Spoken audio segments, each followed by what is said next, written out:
Beneath the surface of the Red Sea, an ancient ocean world waits in silence. At first, the ocean appears peaceful, but the Red Sea has never been truly still. This is more than a reef. It is a living ocean fortress, built slowly by the ancient sea. In this sea, even the smallest life becomes part of a greater design. The ocean writes its history in sand, stone, and the silent movement of life. Where small fish gather in the open sea, unseen hunters are never far away. In the Red Sea, survival often depends on knowing when to vanish into the ocean shadows. Every creature in this ocean listens through movement, sensing danger before it appears. The Red Sea does not always reveal its predators. Sometimes, the ocean only reveals their silence. In the Red Sea, silence is not emptiness. It is the language of survival. Every reef in this ancient ocean is both shelter and trap. To rise into open water is to trade darkness for exposure. In this sea, the smallest movement can travel farther than sound. The ocean often reveals danger through those who fear it first. Before a hunter appears, the Red Sea often becomes strangely calm. Here, beauty is camouflage, and color can hide both fear and hunger. The ancient ocean is built from thousands of hiding places, and each one has a story. To follow the reef inward is to enter the older memory of the sea. And in the quiet heart of the Red Sea, the first silent hunters begin to wake. The Red Sea ocean does not rush its stories. It lets the darkness speak first. In this ancient sea, every shadow belongs to the reef, and every reef belongs to the hunt. Peace returns quickly in the ocean, but never completely. The Red Sea is a world of openings, shelters, edges, and unseen paths. Where the reef begins to fall, the rules of the sea begin to change. Even the sand of this ocean is alive with movement, warning, and escape. Some predators in the Red Sea do not chase. They become part of the ocean itself. In this ancient sea, the difference between stone and hunter can disappear. The ocean teaches every creature to read shape, shadow, and silence. And beyond the reef, the Red Sea ocean begins to reveal the shape of its hunters. The Red Sea ocean gives only glimpses, never answers too soon. Out here, away from the reef, the ocean becomes a place of distance, patience, and hidden movement. A school survives because many eyes become one mind inside the sea. When the ocean suddenly opens around them, the warning has already begun. In the Red Sea, the first sign of a predator is often the silence it leaves behind. Every crack in this ocean wall can become a doorway for hunger. The ocean does not need noise to create fear.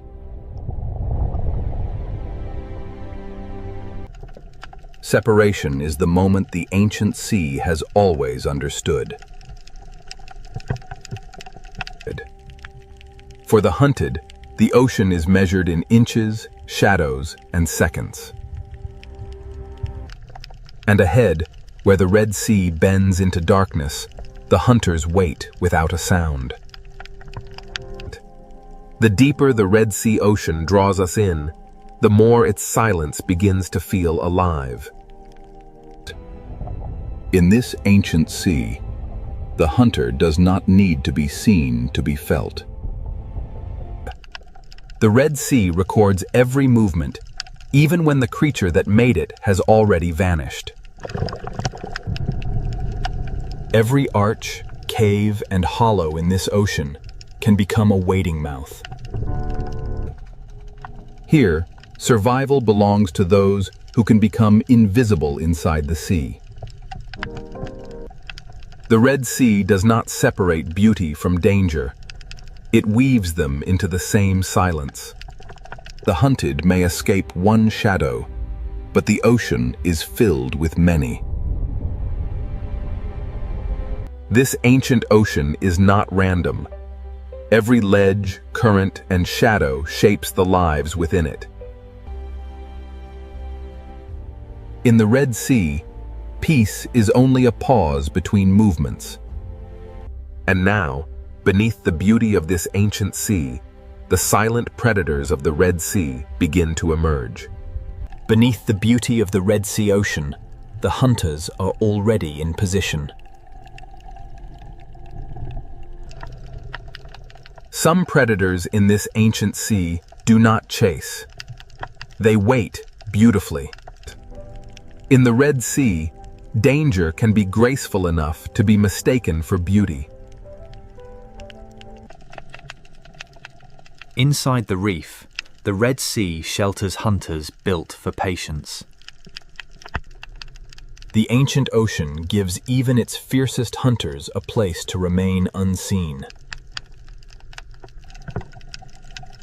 Every hollow in this sea may be empty, or it may be waiting. Strength in the Red Sea ocean is often hidden beneath stillness. A hunter does not always need speed. Sometimes it only needs the perfect place. On the ocean floor, the Red Sea teaches predators how to become stone. In this sea, survival may depend on seeing what does not wish to be seen. The Red Sea ocean has hunters that hide not in darkness, but beneath the sand. What looks like empty sand may rise and move with the patience of the sea itself. Beyond the Coral Kingdom, the Red Sea holds hunters made for open water. Here, the reef ends, and the open ocean begins to choose its victims. Some predators carry the authority of the ocean in their movement alone.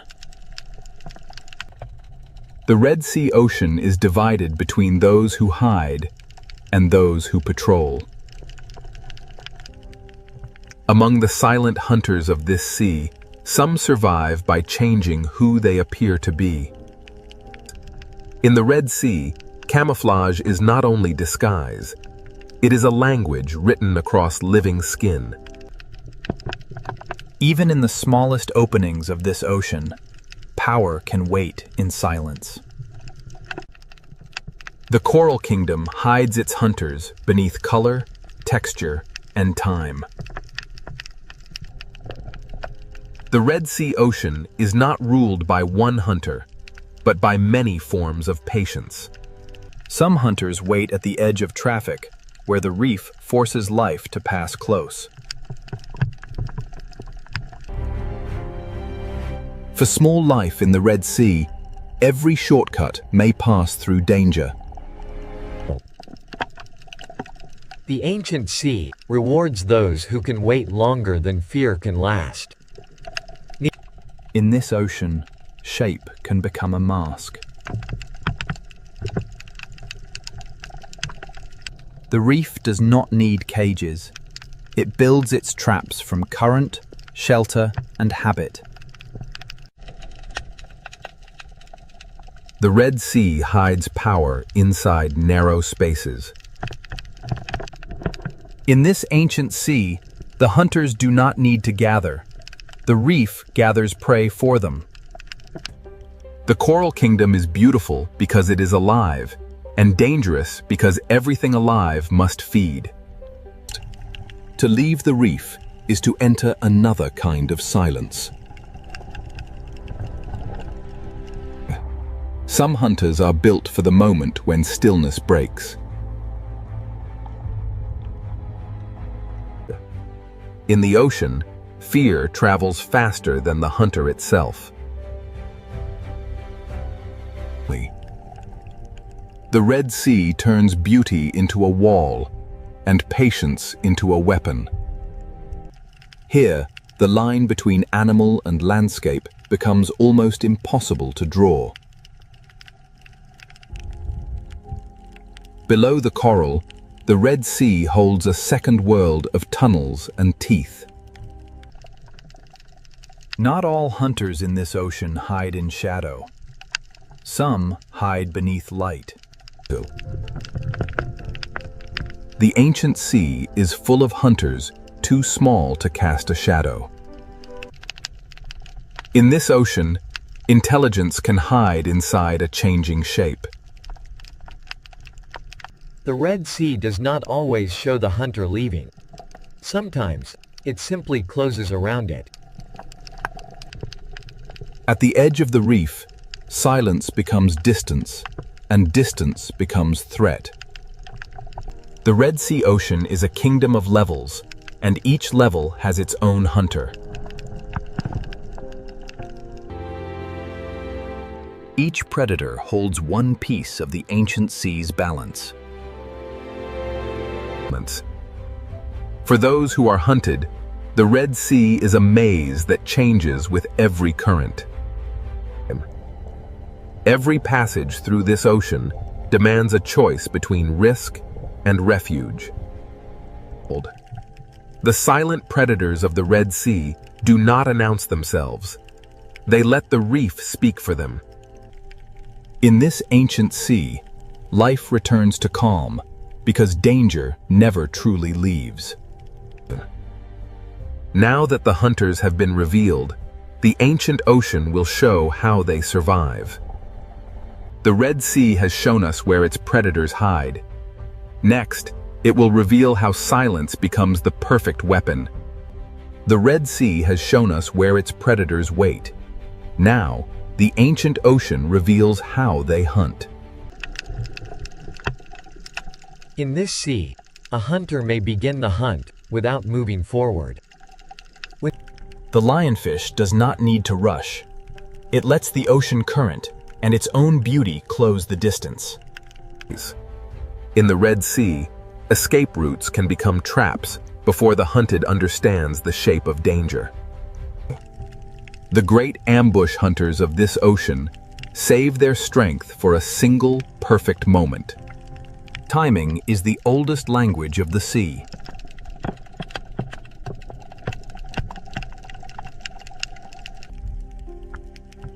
Some hunters in the Red Sea survive by becoming the place where they wait. In this ancient ocean, the most dangerous shape may be the one that seems to have no shape at all. The Red Sea turns ordinary pathways into hunting lines. The hunt begins long before movement. It begins with choosing where the sea will bring life next. In the coral kingdom, even a body shape can become camouflage. To vanish in the Red Sea, a predator does not always need darkness. Sometimes it only needs imitation. Few hunters in this ancient sea understand disguise as deeply as the octopus. Across its skin, the ocean writes a disguise that can change from one breath to the next. The Red Sea rewards hunters that can move without becoming a signal.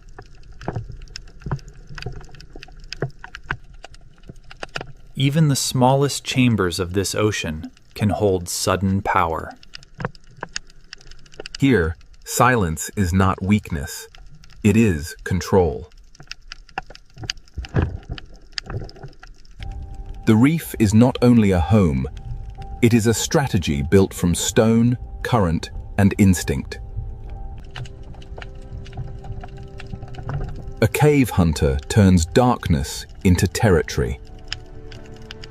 In this ocean, even fear must share the reef with delicate life. For prey, the Red Sea is not a landscape. It is a sequence of decisions. The seafloor watches upward, with eyes the reef has taught us to miss. In this ancient ocean, patience often lasts longer than opportunity.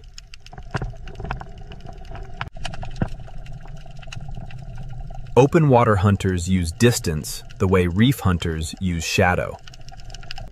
A predator can control a place without touching anything inside it. When stillness breaks, the ocean becomes a storm of decisions. The hunt does not end when the hunter disappears. It remains in the memory of movement. The Red Sea hides danger by making it look old. When everything moves except one thing, the ocean asks us to look again. Ambush in the Red Sea is not always sudden. Sometimes it is arranged slowly. The predator is only half the trap. The other half is the reef.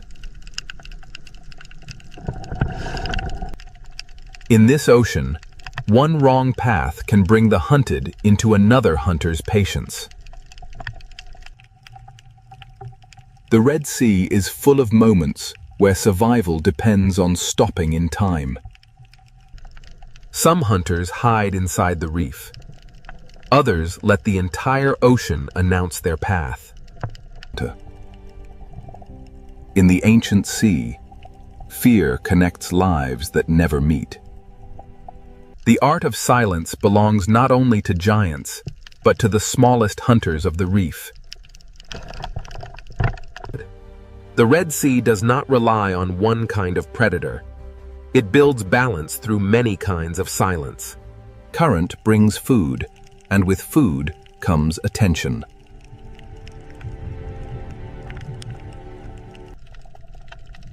Every feast in this sea has an audience. When the moment finally comes, the ocean barely has time to notice. The Red Sea closes over every hunt, leaving only movement where fear had been. For the hunter that can change its skin, the reef itself becomes a mask. Not every opportunity is taken. The Red Sea teaches its hunters to choose carefully. The art of survival here is not only hunting, but knowing when not to hunt. The hunted draw the map of the predators without ever naming them. Every predator here has a method, and every method belongs to the ancient sea. As light begins to weaken, the rules of silence become even stronger. Daylight exposes the hunters, but dusk begins to return them to shadow. The Dale's silent hunters have shown their craft, but the Red Sea has another world waiting after dark. As the ancient ocean darkens, patience begins to change into movement. In the Red Sea, silence has mastered the day. Now, the night will give it a deeper voice. As daylight leaves the Red Sea ocean, silence deepens into something older. The reef does not sleep when the light disappears. It changes who is allowed to move. When night enters the Red Sea, even the coral begins to hunt. The smallest hunters of this ancient ocean awaken before the larger shadows begin to move. Darkness does not empty the Red Sea.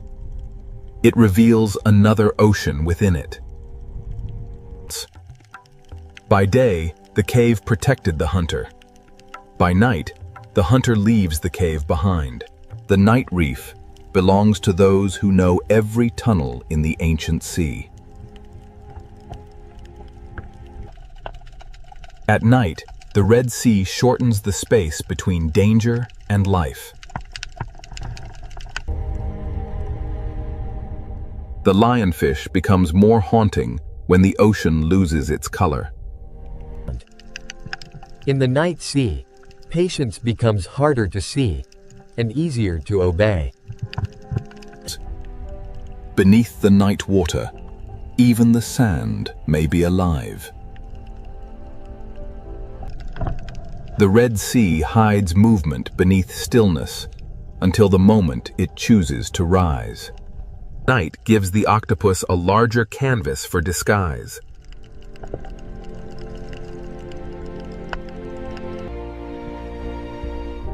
In this ancient sea, intelligence moves without footsteps. The best hunters of the night know that not every movement must become an attack. At night, the ocean hides the hunter until the hunted begins to move differently. The open sea grows wider in darkness, and the hunters of distance become harder to read. In daylight, distance can be measured. At night, distance becomes mystery. The night reef feeds in every direction, from the smallest tentacle to the largest shadow. Under darkness, the Red Sea becomes a universe of small hunters. Night does not silence the Red Sea. It changes the scale of its voices. A hunter built for tunnels becomes bolder when the sea itself turns dark. Below the coral, the Red Sea keeps secret roads for those who know how to follow darkness. Some hunters do not need to roam far. They let the night bring life toward them. At night, the reef becomes a map of angles, openings, and mistakes. The largest shadows of the Red Sea need only pass once to change the behavior of many. In the dark sea, a shadow can become a warning that lasts longer than the shadow itself. In the Red Sea night, living skin can become moving shadow. The night ocean belongs to those who can move without breaking the pattern. While some lives hide from the night, others begin their search. The night gives the lionfish a slower stage and darker wings. On the seafloor, the smallest journey can cross the path of intelligence. The ancient ocean teaches hunters that a missed chance can still be wisdom. Power in the night reef often waits behind the smallest door. The deeper we look into this sea, the more hunters the darkness reveals. The Red Sea at night is not the same ocean. It is the hidden half of the ancient world. In darkness, the sea often tells us what is near by showing what changes direction. At the edge of the night reef, the ancient sea becomes depth without end. Large hunters do not need to disturb the ocean. They move through it like memory. Every life here changes the life beside it.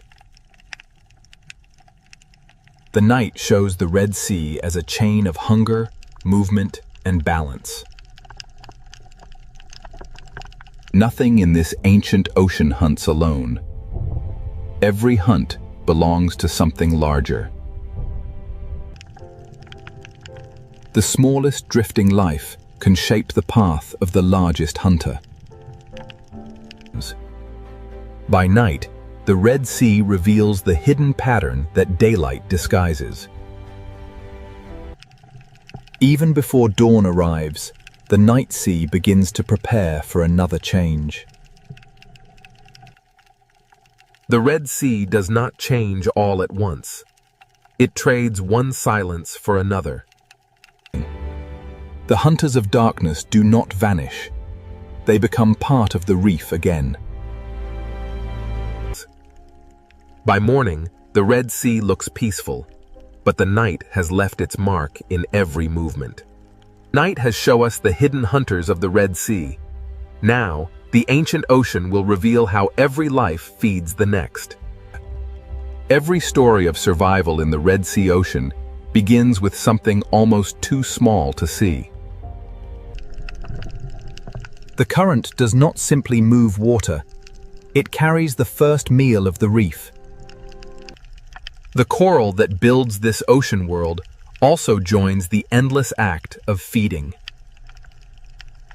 From drifting life, the reef receives energy, and from that energy, movement begins.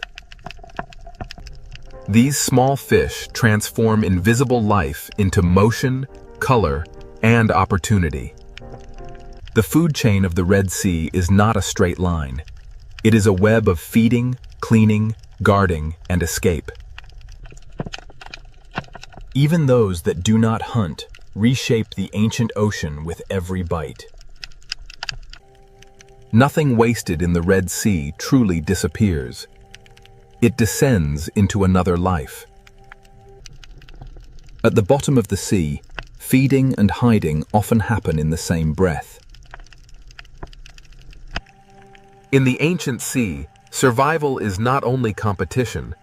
Sometimes it is an agreement. Even hunters must sometimes enter the economy of the reef.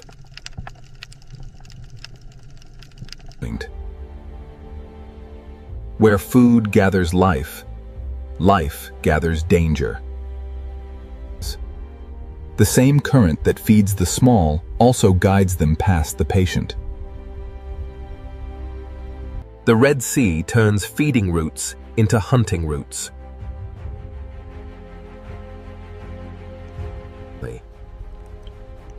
Every escape in this ancient ocean may lead past another mouth. The hunter waits where the ocean teaches the prey to return.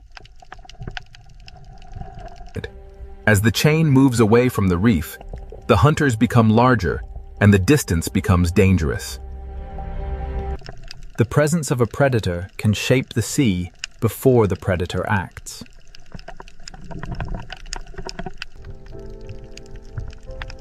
Hunger pulls life outward. Fear pulls it back. The chain does not end when food falls. It begins again on the ocean floor. At this scale, the Red Sea is a world of fragments, shelters, and sudden danger. In the ancient ocean, even the smallest hunter and the smallest prey live by timing. Some feeding protects the very home that makes feeding possible.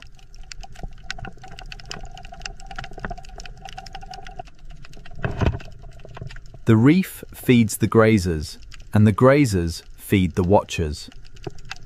The ancient sea builds roads for food, and predators learn those roads. The current is the invisible road of the food chain. From coral to cave, from sand to open water, the ancient sea connects every appetite. At the upper edge of the chain, power moves slowly through the ocean. A single shadow can reorganize an entire reef.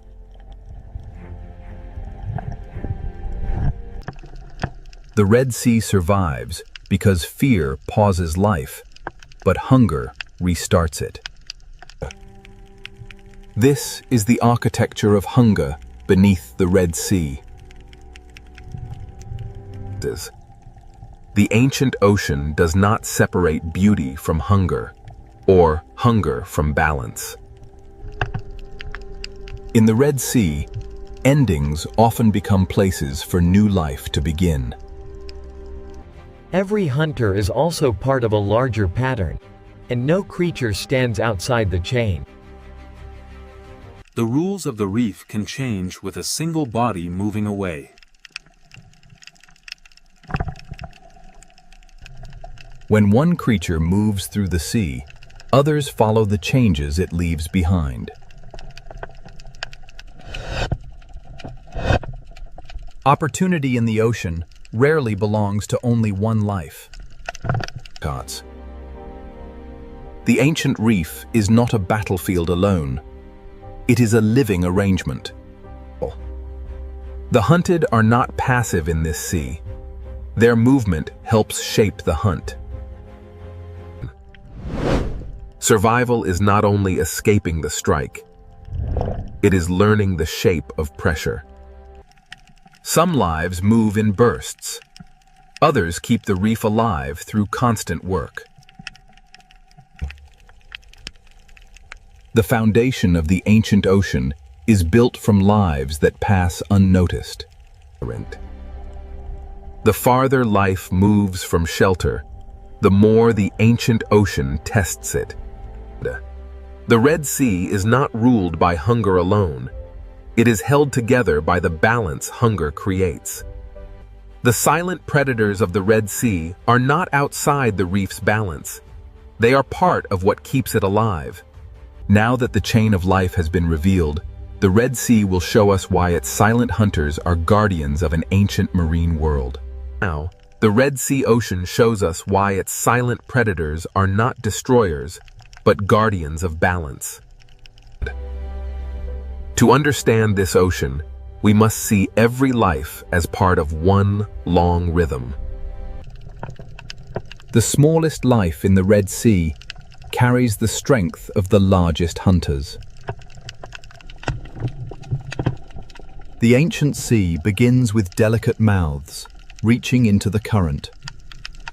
The reef gives them food, and the predators teach them movement.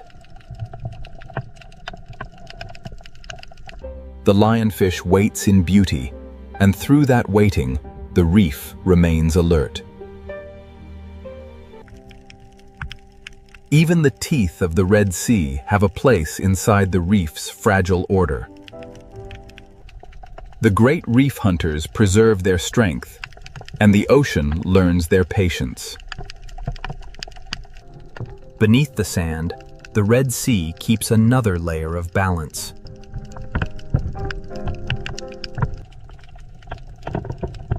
In this ancient sea, intelligence can be as important as strength. At the reef's edge, the open ocean is guarded by distance. Fear in the Red Sea is not only danger, it is information. The ancient ocean survives not only through hunger, but through delicate agreements. The future of the Red Sea begins inside small shelters surrounded by ancient risk. This coral kingdom has no walls, yet every creature knows its boundaries. The current carries food, warnings, memory, and life through the Red Sea. Nothing in this ocean moves alone.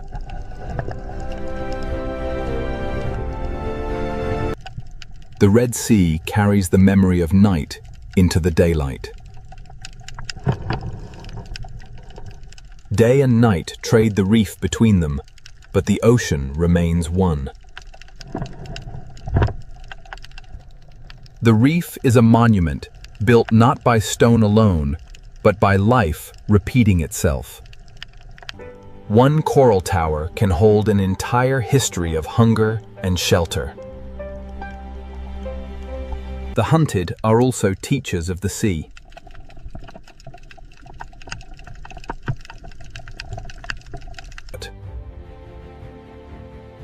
Every turn they make records where danger waits. A guardian does not always protect by gentleness. Sometimes it protects by keeping balance firm. The Red Sea teaches life to look carefully or become part of the lesson. Balance is not peace without danger. It is life continuing with danger understood. The ancient sea survives because nothing is allowed to remain unchanged for too long. What one life removes, another life receives.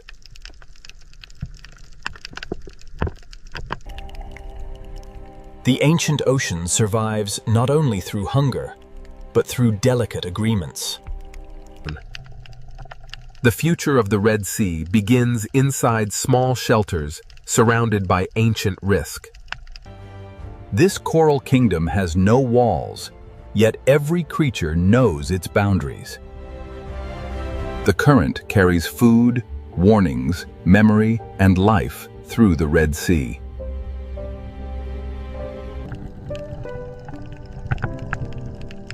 Nothing in this ocean moves alone. The Red Sea carries the memory of night into the daylight. Day and night trade the reef between them, but the ocean remains one. The reef is a monument built not by stone alone, but by life repeating itself. One coral tower can hold an entire history of hunger and shelter. The hunted are also teachers of the sea.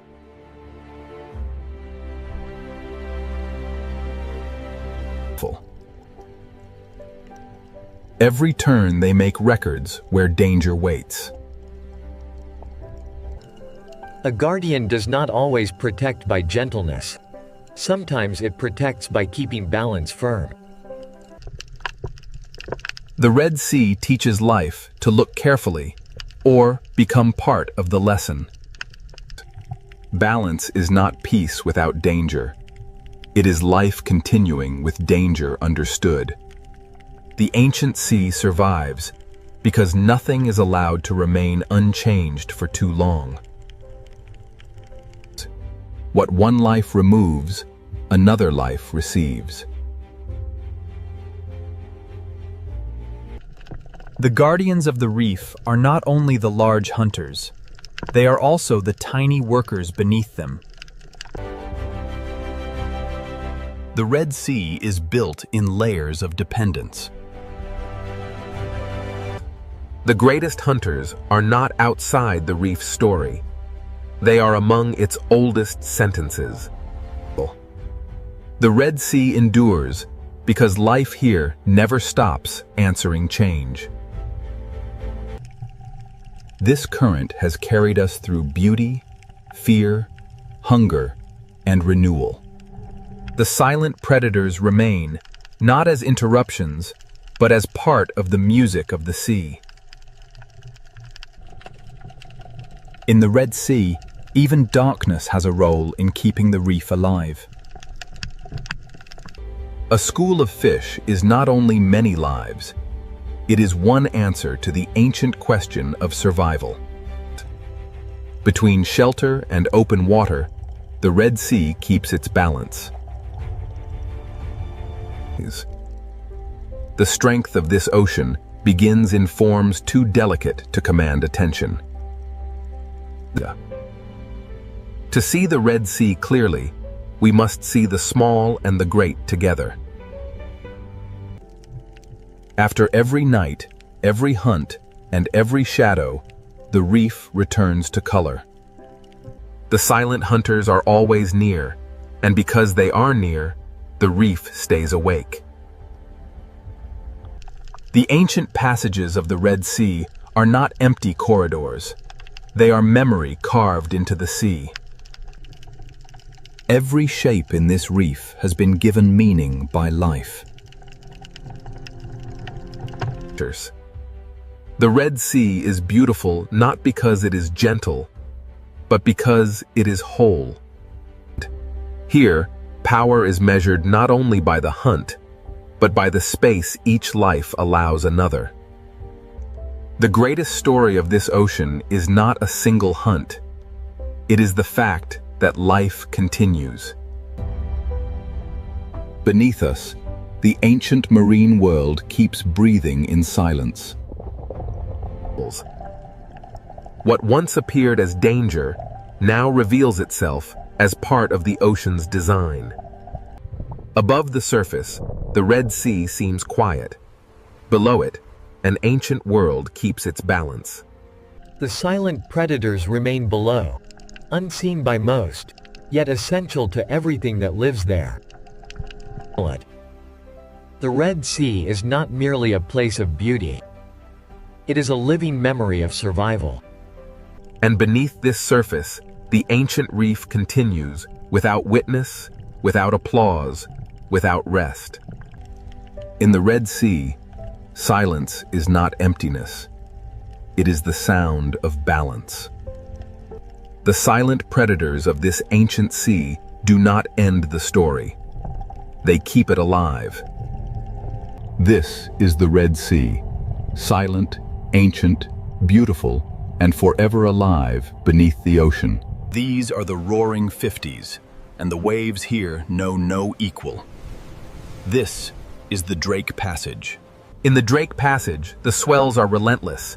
Every wave grows taller, an endless stretch of turbulent water driven by the storm. The Southern Ocean is a place of raw power, and the notorious Drake Passage rarely disappoints. Challenging all. Beyond the shelter of the Horn lies the open expanse of the Drake, a passage famed for its turbulent seas and isolating fog. Here, there is no shelter, no safe harbor, only the dark sea and the relentless fury of the wind and waves. The swell builds relentlessly, a living machine of water and wind, culminating in the chaotic fury of the Drake Passage. The ocean corridor between Cape Horn and Antarctica is enormous and exposed, with waves moving in several directions beneath the heavy clouds. The sea becomes a doorway into the deeper story of Cape Horn. Ahead lies the violent Drake Passage, ruled by southern winds and hidden currents. The tiny research vessel provides a stark reminder of humanity's place in this immense wilderness. The Drake Passage, leaving the faint shadow of Cape Horn behind, we enter the unforgiving waters of the Drake Passage, where the ocean swells dominate everything. The gray waves roll endlessly here, propelled by the fierce winds of the deep south, a raw and untamed wilderness of water. From this height, the ocean reveals itself as a moving corridor, vast to human eyes, yet narrow when measured by the planet's forces. Beneath the gathering storm clouds, the ocean stirs, a vast engine waking, its power unleashed by the relentless wind. Here, in the infamous Drake Passage, the true force of the Southern Ocean is unleashed as massive swells rise and collapse with unimaginable power. The powerful swell dissipates into churning foam, only to be met by a fierce gust, scattering the spray across the relentless currents. Away from the sight of land, the waves themselves form a continuous chain, pulling us deeper into the profound blue-black heart of the ocean. As the camera glides forward, a low cloud bank rolls over the sea. The waves below move in long, parallel ridges. Below the surface turbulence of the Drake Passage lies an immense force, a hidden current, powerful and unrelenting, shaping the ocean depths. The Drake Passage.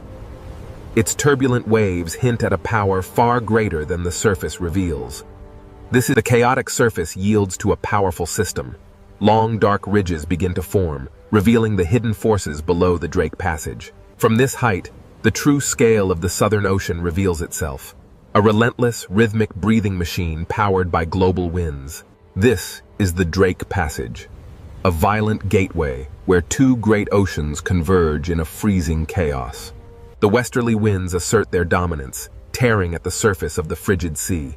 The ocean responds with a raw, untamed power. An invisible force pulls at the water, stretching the sea itself across the infamous Drake Passage. Below the rolling waves, hidden currents exert their force, shaping the violent scene on the surface and pulling the ocean into its depths. Here, in the unforgiving waters of the Drake Passage, the sheer scale of the Southern Ocean becomes overwhelmingly clear. This is the Drake Passage, a volatile stretch of water where the visible storm gives way to the unseen forces below. Below the mist lies the true heart of the Southern Ocean, a vast and dangerous realm where wind meets current in an eternal struggle. Beneath these waves lies a pressure few vessels can withstand. This is the Southern Ocean, and it demands respect. This is the Drake Passage, where the Atlantic and Pacific converge, creating towering waves and chaotic currents far below the surface. The sea no longer looks random. Every ridge and trough is connected to the wind, distance, and invisible currents flowing through the Drake Passage. Beneath the violent surface, a deeper engine moves, folding the dark water into itself.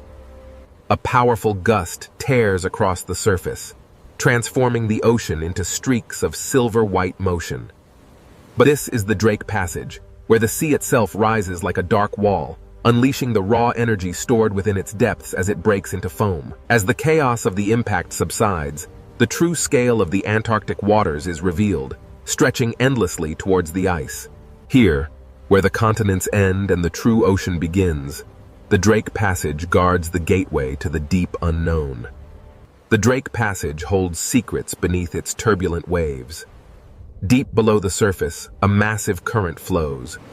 As we journey deeper into the Drake Passage, the true force of the wind and the hidden currents beneath the waves begins to reveal itself.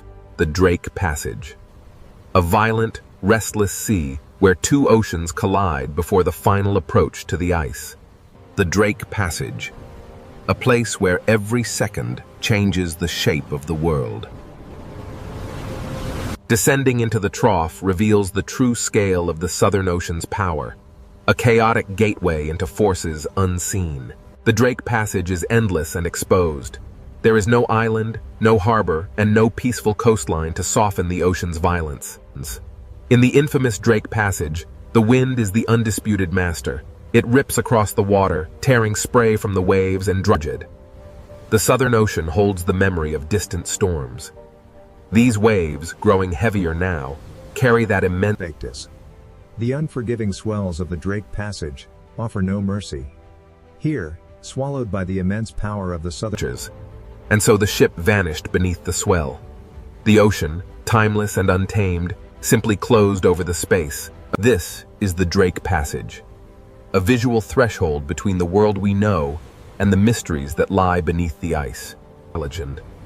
Behind the mist lies Cape Horn, the final sentinel of the land.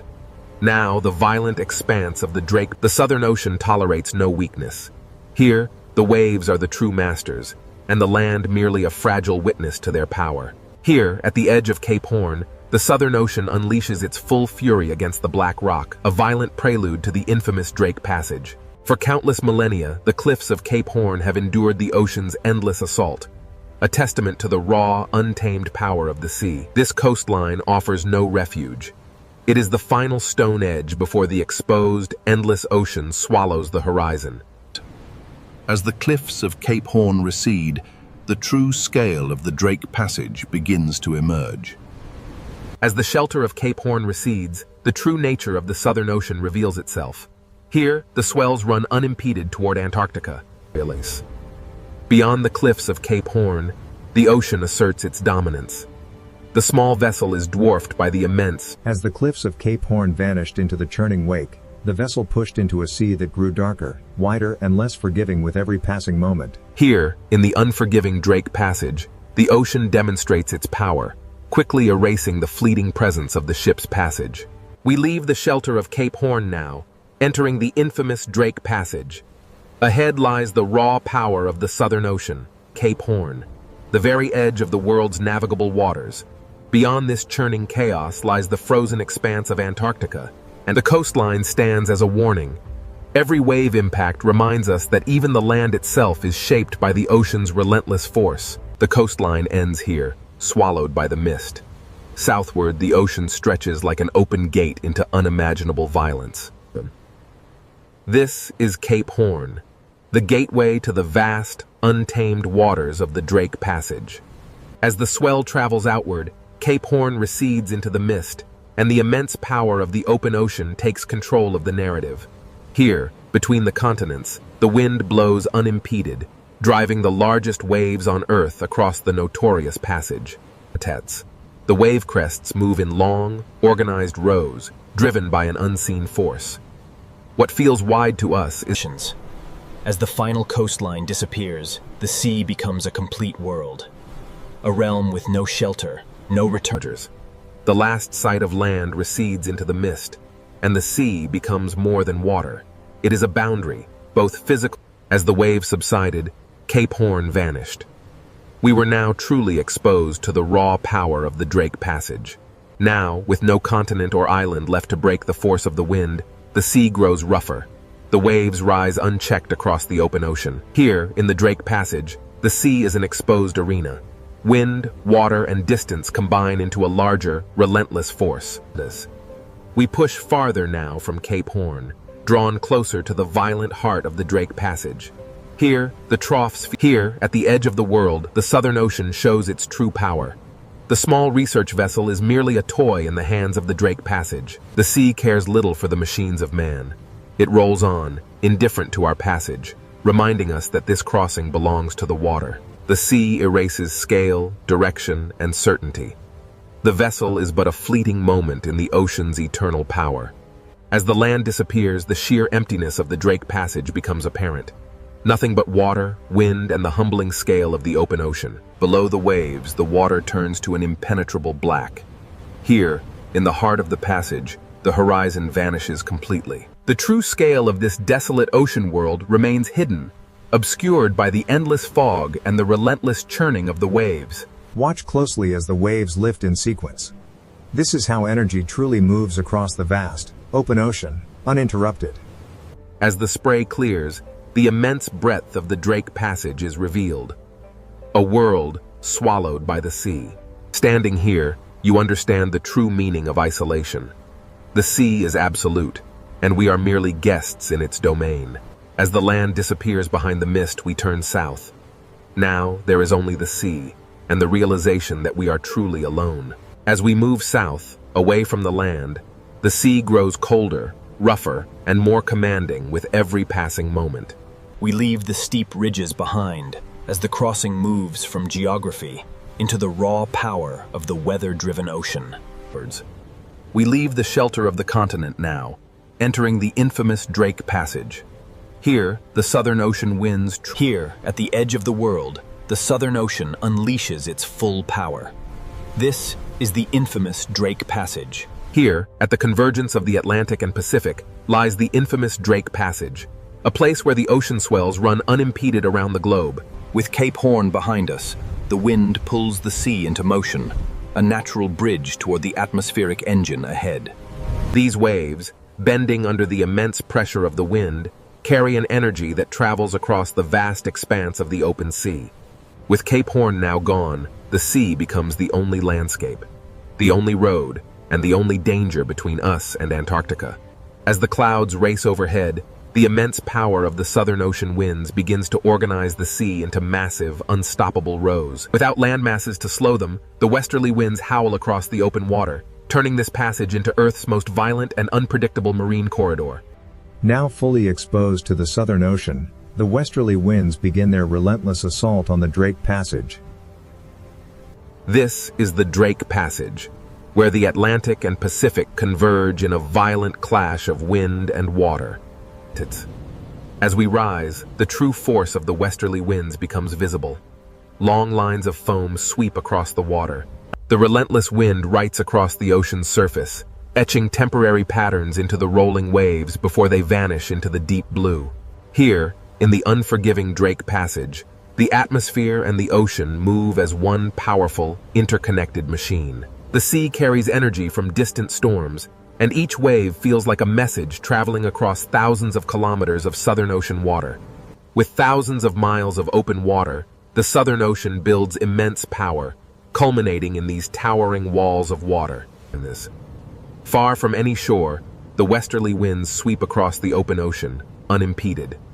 It is this vast... In the Drake Passage, the atmosphere presses its rhythm directly into the water, synchronizing the sky and the sea in a powerful, relentless surge. As the storm intensifies, a powerful gust of wind rips across the water, turning the ocean surface into a blinding sheet of silver spray and foam. The wind rips water from the crest as the massive wall of the ocean roars forward, an ancient and primal force unleashed. A force larger than any single storm pulls at the sea, revealing the deep troughs beneath the churning foam. The sea looks chaotic at first, but the wind reveals a hidden order in the direction of crests, spray, and foam lines. Here, where the water ends and the atmosphere begins, the horizon dissolves into a single gray boundary. The truth, here, the westerly winds command the sea, reminding even the sturdiest vessels of nature's dominion.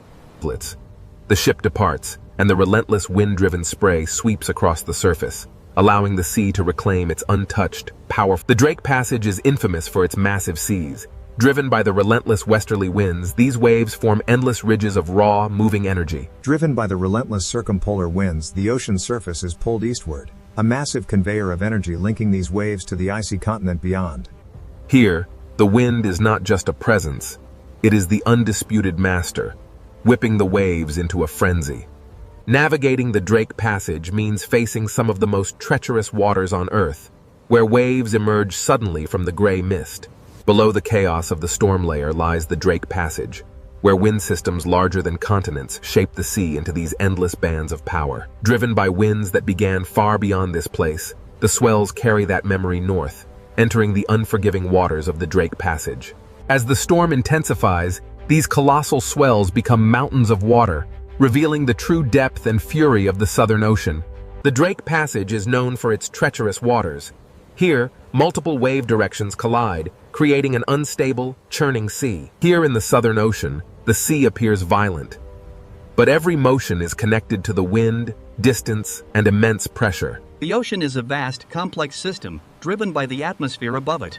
Wind energy transfers to the water, powering the massive currents we see. As the gale intensifies, the crests are peeled away, strips of water racing across the surface like smoke. Here, at the Drake Passage, the powerful westerly winds sweep across the open marine corridor, driving the waves relentlessly eastward. With no land to block the storm, the wind imparts its energy directly into the sea. The waves grow longer and steeper, organizing in south of Cape Horn. The infamous roaring 40s and furious 50s unleash their full force across the unbroken expanse of the Southern Ocean. Here, in the notorious Drake Passage, the ocean moves not as individual waves, but as a single, enormous surface under the command of the wind. The ocean moves under atmospheric command. Following the foam scars twisting over dark water, subtle spiral motions reveal... The sea below answers with ripples, swells, spray, and troughs, turning the Drake Passage into a visible conversation between air and water. Observe how quickly a strong gust can reshape the open water, turning dark, rolling ridges into a chaotic expanse of bright foam. The wind's immense power literally shaves the tops from the waves, transforming the ocean surface into a violent spray. The ocean carries the memory of wind across its surface, each swell recording pressure, distance, storm history, and the wind's memory is etched into the very fabric of the sea. Here, in the immense Southern Ocean, westerly wind, the transparent currents, invisible to the naked eye, are the silent architects of the waves beneath the storm's fury. Here, in the infamous Drake Passage, atmospheric forces collide. This swirling vortex of pressure presses down, transforming the sea into a cauldron of violent waves. Driven by the relentless wind, the surface waters begin their eastward march, fueling the great current below. In this stormy corridor, the ocean reveals its true, untamed energy, constantly reshaped by the relentless westerly winds. Here, in the Drake Passage, the wind-shaped waves begin to synchronize, revealing the immense power of a deeper planetary circulation. Driven by the relentless wind, the sea exerts its raw power. we push onward toward the pale, ethereal glow of the Driven by the relentless westerly winds, the Antarctic storm gathers strength, turning the ocean surface into a chaotic landscape of rising waves and sideways spray. While the wind tears at the surface, deep beneath the churning waves, a far larger, ancient power begins to rise. Below the storm-tossed waves lies a world unseen, where the ocean's deepest secrets flow in powerful, hidden currents. Here, at the surface, the storm rages, but beneath the churning foam, an ancient power stirs, waiting to be revealed. The camera plunges into the crushing darkness, where these colossal structures have stood undisturbed for millennia. Stabilized beneath the churning surface, the deep water of the Drake Passage moves with a slower, more powerful rhythm, far from the sun's reach. The Drake Passage Sea is not only waves, but a layered ocean system moving beneath the storm. Beneath the Drake Passage, the greatest ocean current on Earth begins its endless journey around the pole. The ocean.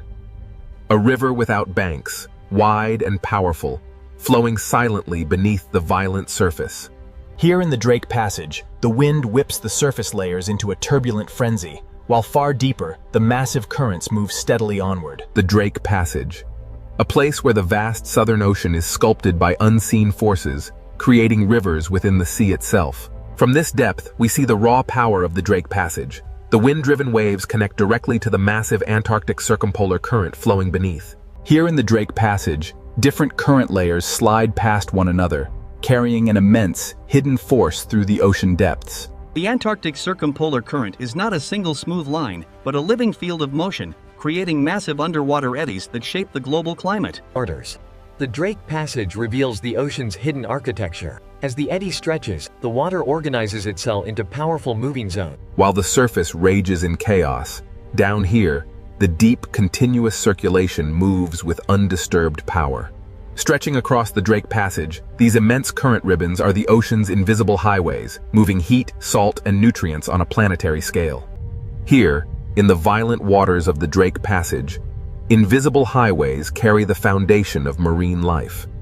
Following the current deeper, the light begins to fade. Below the surface storm, the Antarctic circumpolar current reveals itself as a vast... Here, in the tumultuous waters of the Drake Passage, the ocean is a single vertical world. From the deepest currents to the wind-whipped surface, everything moves together. The Drake Passage connects the Atlantic and Pacific, funneling an unimaginable volume of water, creating the most powerful current on Earth. Squeezing between South America and Antarctica, the Drake Passage acts as a narrow gate, funneling the immense power of the planetary current. As the current accelerates through this narrow passage, the water particles stream faster, compressed by the geography, yet the visible space remains vast. But as the current accelerates, following the deep shadowed slope far below, the immense pressure begins to bend the flow, disturbing the smooth ocean layers. In the open water column, the true scale of the Antarctic circumpolar current is revealed.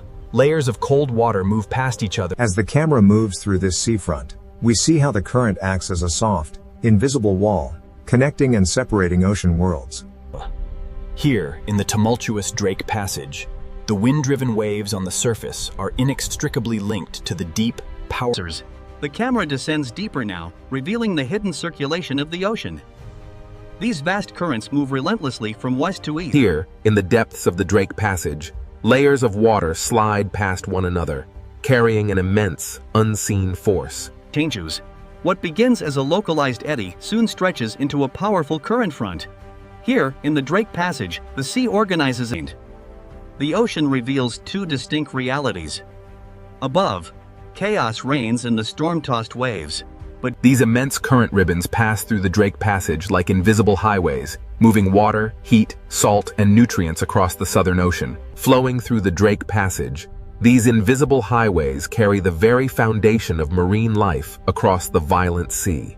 As we descend deeper, the surface storm fades, revealing the true power of the Antarctic circumpolar current.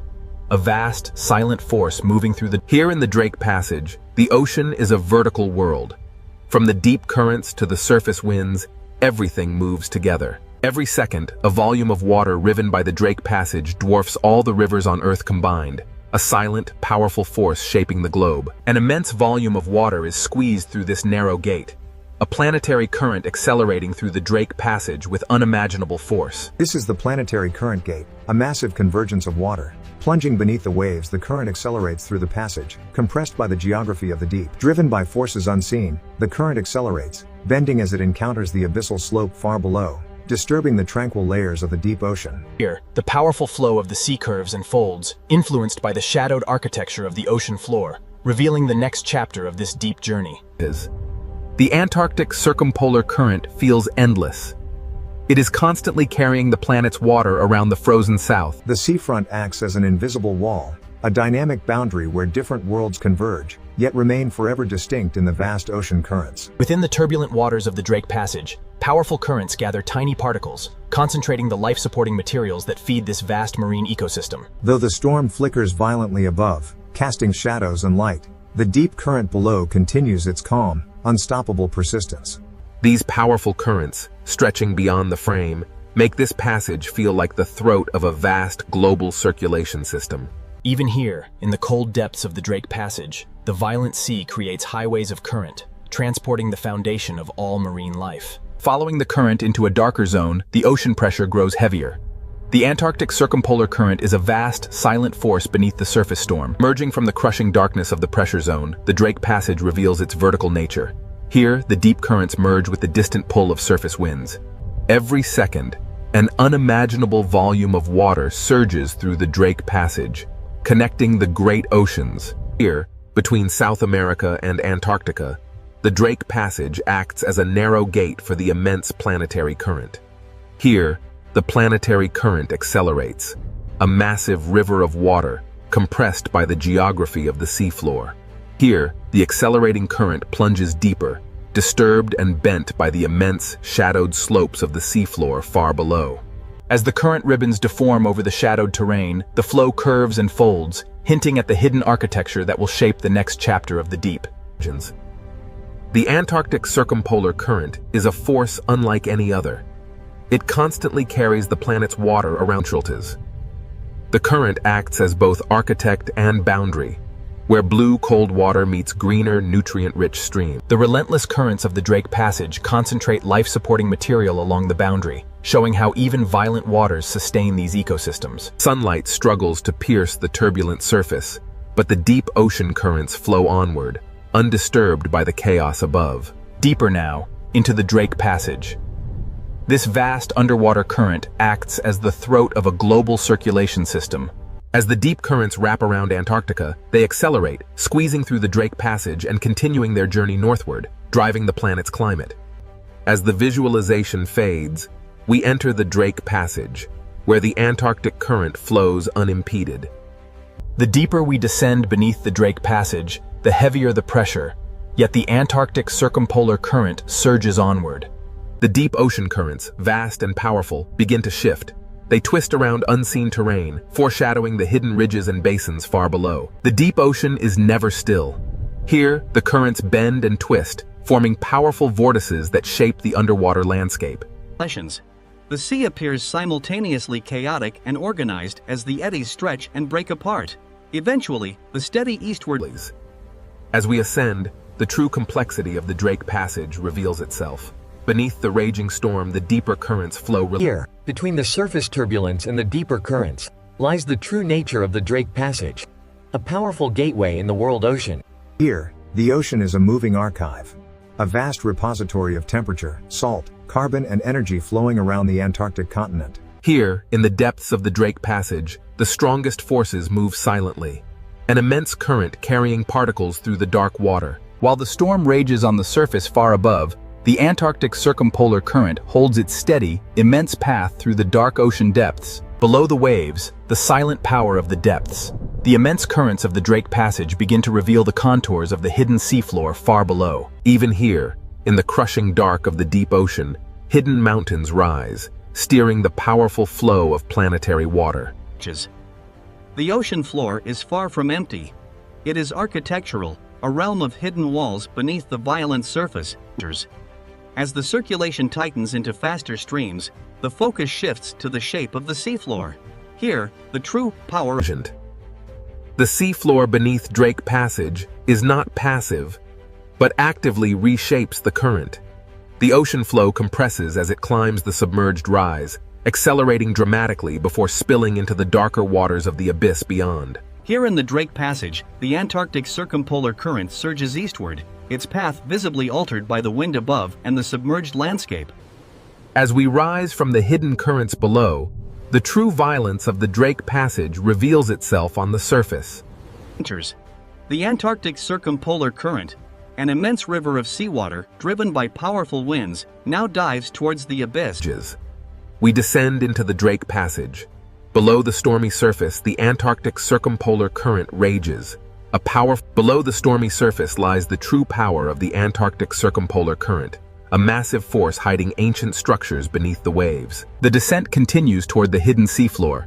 In the Drake Passage, the ocean floor silently steers the flow around this dark underwater wall.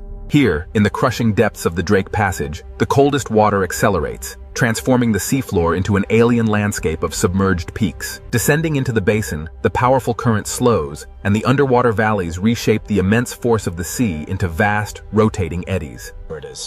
Here in the Drake Passage, beneath the violent waves, the rotating basin eddy begins to stretch. It transforms into a long blue-gray. As we descend deeper, the true architecture of the abyss is revealed. Invisible walls carved into the seabed funnel the powerful. The camera glides into the narrow channel, and the current accelerates, a planetary river forced through hidden gates deep within the Drake Passage. The camera watches as current ribbons bend sharply around this deep fracture zone. The seafloor proves that the chaos above has structure far below the surface. In the Drake Passage, the sea reveals itself as a deep mechanical system, where water, stone, pressure, and rotation work in powerful unison. As we ascend from the depths of the Drake Passage, the distinct boundaries between water masses become visible, driven by unseen forces. As the currents bend over the seafloor ridge, the resulting turbulence creates a gathering point. Along this front, tiny particles and nascent marine. Carried by the current through the Drake Passage, this cloud of life transforms hidden turbulence into a quiet foundation for everything that follows. As we ascend, the currents intensify, revealing how motion gathers life in these invisible corridors of the sea.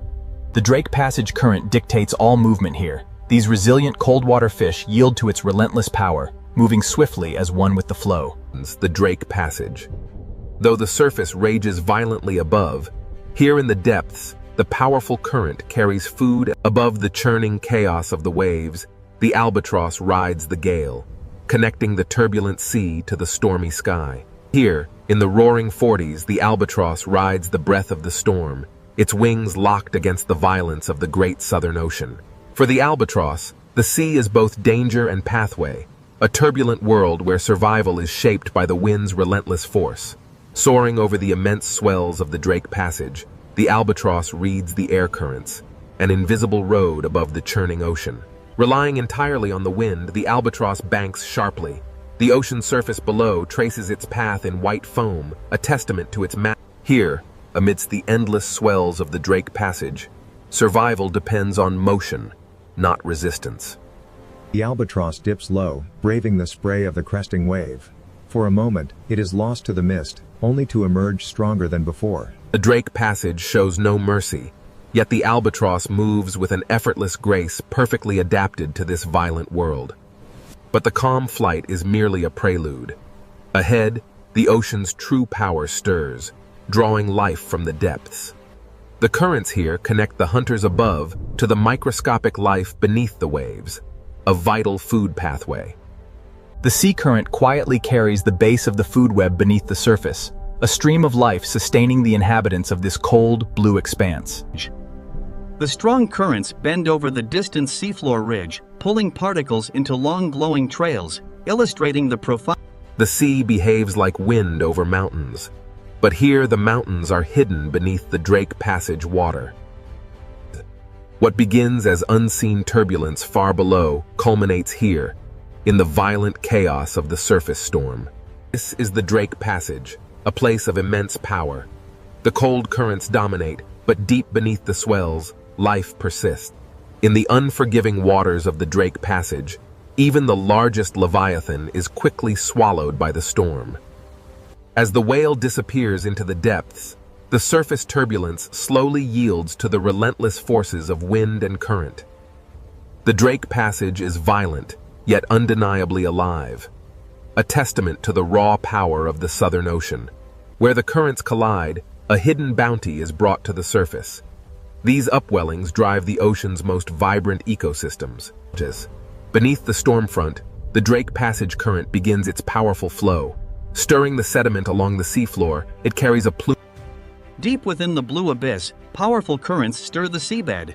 This turbulence, seemingly chaotic, unlocks a cascade of biological. In the Drake Passage, powerful currents churn the depths, carrying nutrients from the seafloor to the surface, fueling a vast biological opportunity. Beneath the waves, immense forces are unleashed. These deep currents carry vital energy upward, towards the turbulent surface. Above the heavy swell, the camera emerges into the cold wind. Here, the albatross reads the invisible shape. In the heart of the Southern Ocean, the albatross harnesses the storm's energy, transforming this battlefield into a living environment, the Drake Passage. A place where life survives not by conquering the ocean, but by moving with its immense forces. The same powerful forces that shape the life within these waters will soon carry the immense icebergs of Antarctica north, altering everything in their path. Here, in the tumultuous waters of the Drake Passage, the powerful currents signal a dramatic shift towards the icy frontiers of the south. Types. But through the churning mist and violent swells, something emerges on the horizon, a shape unlike water or cloud. Signals. As the great ice sheets meet the warming ocean, they release ancient bubbles of air, trapped for millennia. The camera follows the faint freshwater ribbons as they mix into the darker seawater. Here, the ocean layers bend. From the silent depths, we rise through the mixing waters to witness the ocean's raw power as it sculpts the ancient ice. The Drake Passage, a crucible of storms, now carries these fragments of Antarctica out into the wider world, a journey fueled by the powerful Southern Ocean currents. Driven by the relentless power of the waves, these fragments begin their journey, evidence of the ocean's transformative force on the ancient ice. Here, at the edge of the world, massive icebergs begin their long, arduous journey north, battling the ferocious power of the Southern Ocean. Here, the raw power of the polar sea is unleashed, a dramatic display of nature's relentless force against the ancient ice. Turning seaward, the icebergs recede into the mist.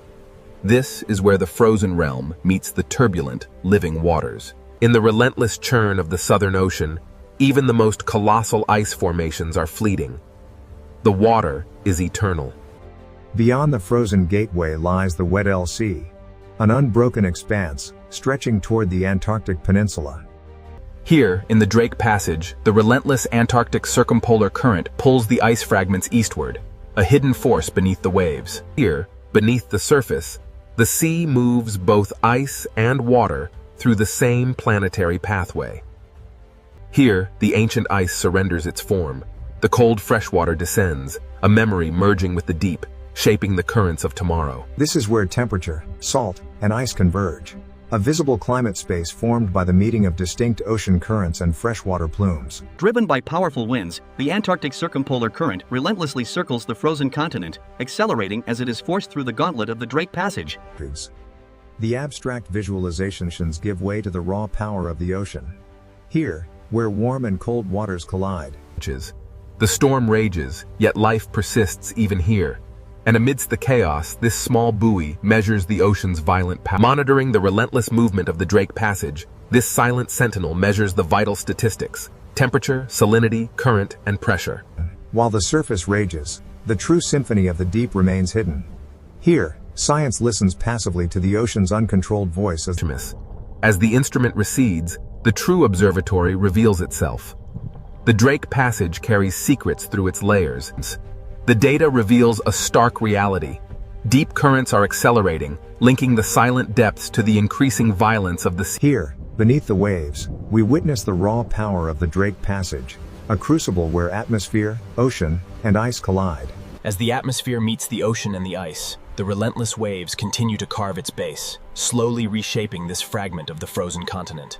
A powerful yet subtle shift. The meltwater drips from the ancient blue ice, joining the vast global circulation. As the wind strengthens, the sea becomes a violent force. Waves crash against the ice, a stark reminder of the raw. From this sweeping view, the immense power of the ocean currents becomes clear, relentlessly moving ice, heat, and vital elements through the Drake Passage. Every visible wave belongs to a larger circulation pattern moving far beyond the Drake Passage.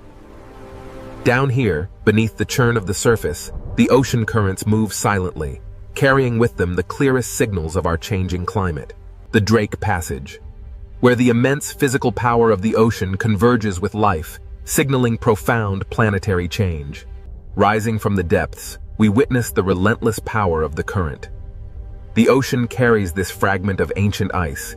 Even the ice, once part of a towering glacier, now drifts aimlessly in the vast, cold expanse.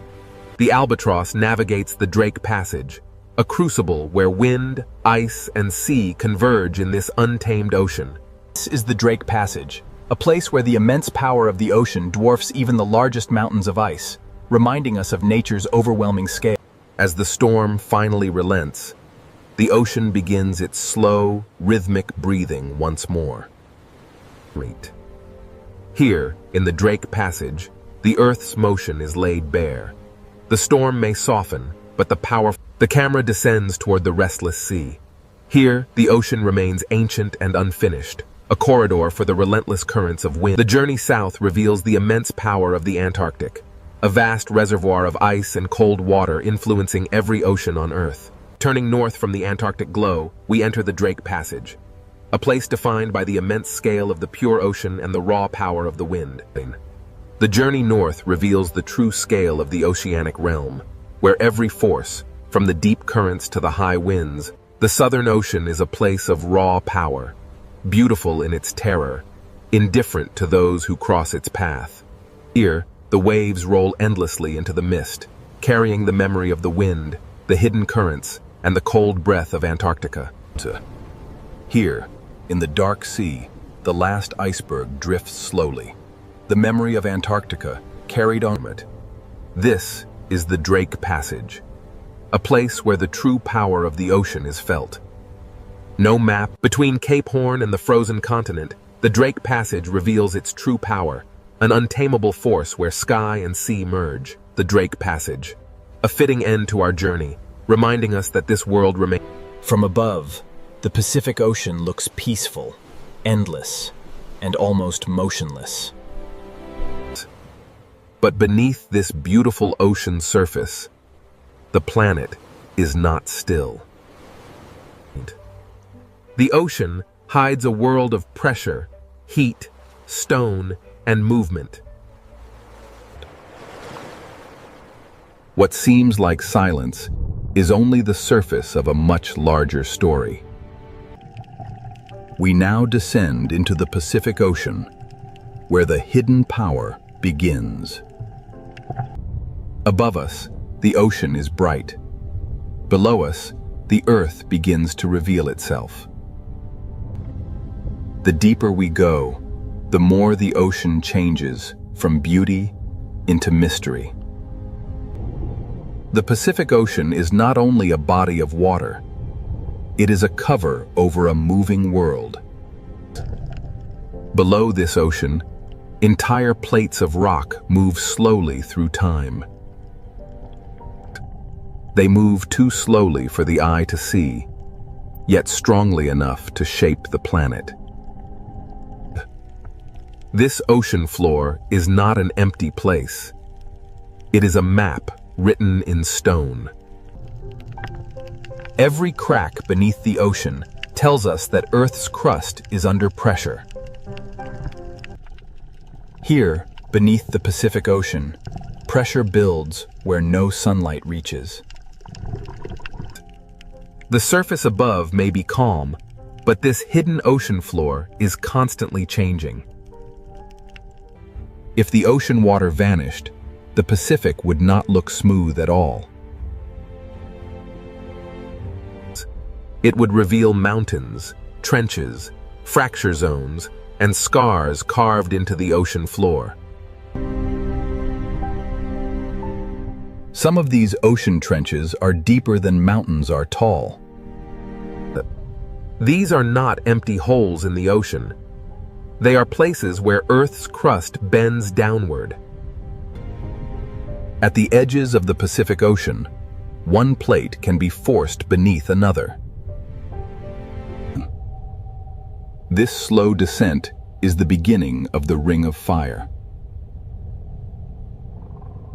The Ring of Fire is not a perfect circle of flames.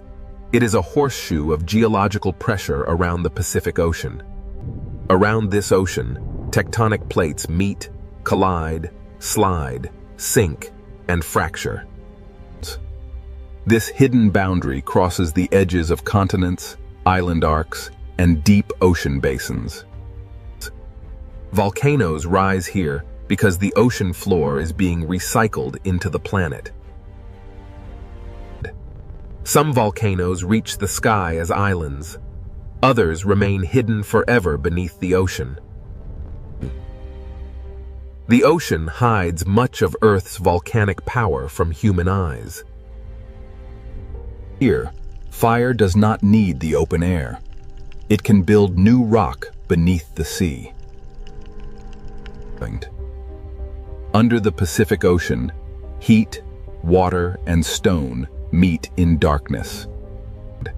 The seafloor itself seems to breathe where Earth's interior reaches the ocean.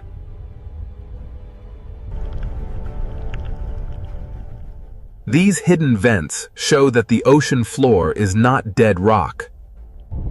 Even in darkness, the ocean can turn heat into life. The same force that creates life here can also store enormous danger.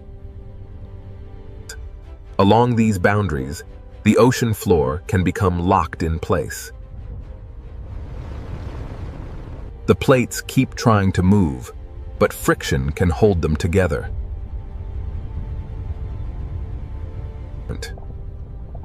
Stress can gather beneath the ocean for decades, or even centuries. The quiet years are not proof that nothing is happening.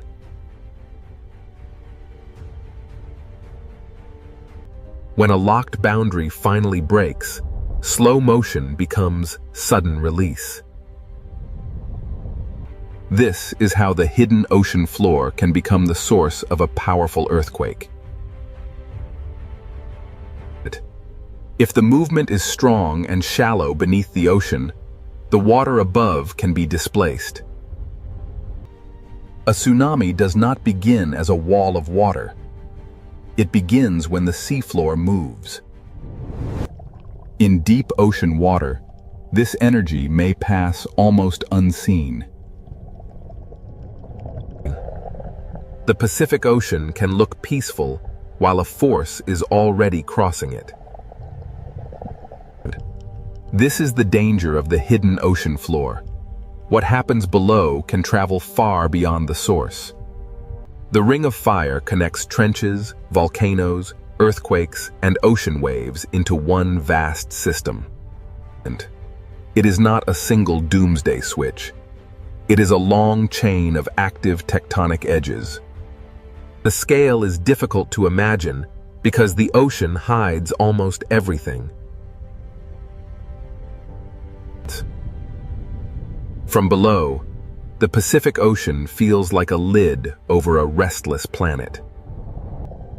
The world above sees waves. The world below holds the engine.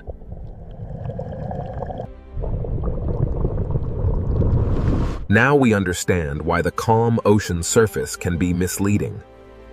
Beneath the Pacific Ocean, stone descends, melts, rises, locks, and waits. To understand this hidden power, we must follow the ocean floor downward into the process that drives it all. The Ring of Fire begins not with flame, but with descent. In the next part, we enter the subduction zone, where the ocean floor is pulled back into Earth. Here, beneath the Pacific Ocean, the Ring of Fire begins not with flame, but with descent. At the edge of the Pacific Ocean, one massive plate is being pulled beneath another. This process is called subduction, the slow return of the ocean floor into Earth. Oceanic crust is colder and denser than the rock above it, so gravity helps pull it down. The movement is slow, often only a few centimeters each year, but its power is enormous. A motion too slow to watch can still reshape the entire ocean basin. As the ocean floor sinks, it drags sediment, water, and ancient rock downward with it. Water trapped inside minerals begins a journey deep beneath the Pacific Ocean. As the slab sinks, pressure rises, temperature increases, and the hidden chemistry begins to change. The ocean floor does not simply disappear. It transforms the world around it. Water released from the descending ocean plate lowers the melting point of surrounding rock. This is where magma begins, not from random fire, but from pressure, water, and heat. Above the sinking slab, the deep earth starts to melt. The magma rises because it is hotter and lighter than the rock around it. Over time, these rising paths can feed volcanoes beneath the Pacific Ocean. This is why the Ring of Fire is lined with volcanoes. The fire begins deep below, but the ocean hides its first signs. Some magma builds new seafloor without ever touching the sky. When lava meets cold ocean water, it cools quickly and hardens into new stone. The Pacific Ocean floor is not only being destroyed at trenches, it is also being created by volcanic heat. Subduction destroys old crust, but it also gives birth to volcanic arcs and new terrain. This hidden engine creates seamounts, volcanic islands, and entire underwater mountain chains. A seamount may look still, but its origin is written in the movement of plates. Where heat escapes into the ocean, the seafloor begins to breathe.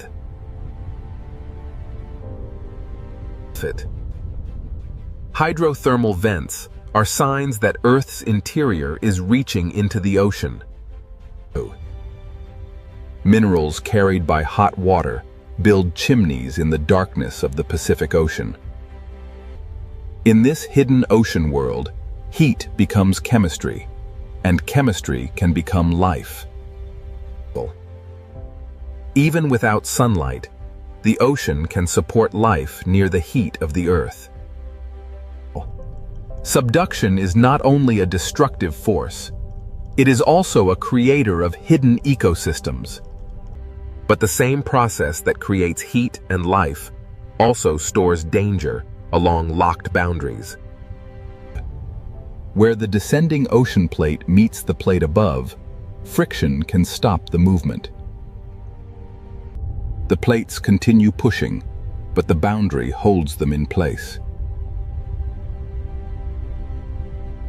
Energy gathers slowly beneath the Pacific Ocean, hidden from the surface world. For decades or centuries, the ocean above may look completely calm. The quiet years are part of the earthquake cycle, not proof that nothing is happening. Every locked section is a place where slow motion can become sudden release. When the boundary finally breaks, stored energy can move the ocean floor in seconds. This is the link between subduction and the largest earthquakes on Earth. The same boundary that creates magma can also lock enough energy to shake entire regions. The subduction connects the deepest trench, the hidden magma, the volcano, and the earthquake. It is not fire first. It is motion first. The fire comes later. And when that fire reaches the ocean floor, a new hidden volcanic world begins. Many of the Pacific Ocean's most active volcanoes never touch the sky. They erupt in darkness, under pressure, surrounded by cold seawater. This is where subduction reveals its most dramatic face beneath the ocean. The sinking ocean plate below has awakened fire above. The Pacific Ocean floor is being destroyed, melted, lifted, and rebuilt at the same time. Here, the hidden engine of the Ring of Fire becomes visible. Subduction explains why the Pacific Ocean holds trenches, volcanoes, earthquakes, and tsunami danger in one system. Now that we have followed the ocean floor downward, we can follow the fire upward. In the next part, we enter the world of submarine volcanoes, where fire does not need the sky. Beneath the Pacific Ocean, the planet is not only sinking, it is beginning to burn. Beneath the Pacific Ocean, fire does not need the sky to begin. Here, the Ring of Fire reveals itself in darkness, pressure, and silence.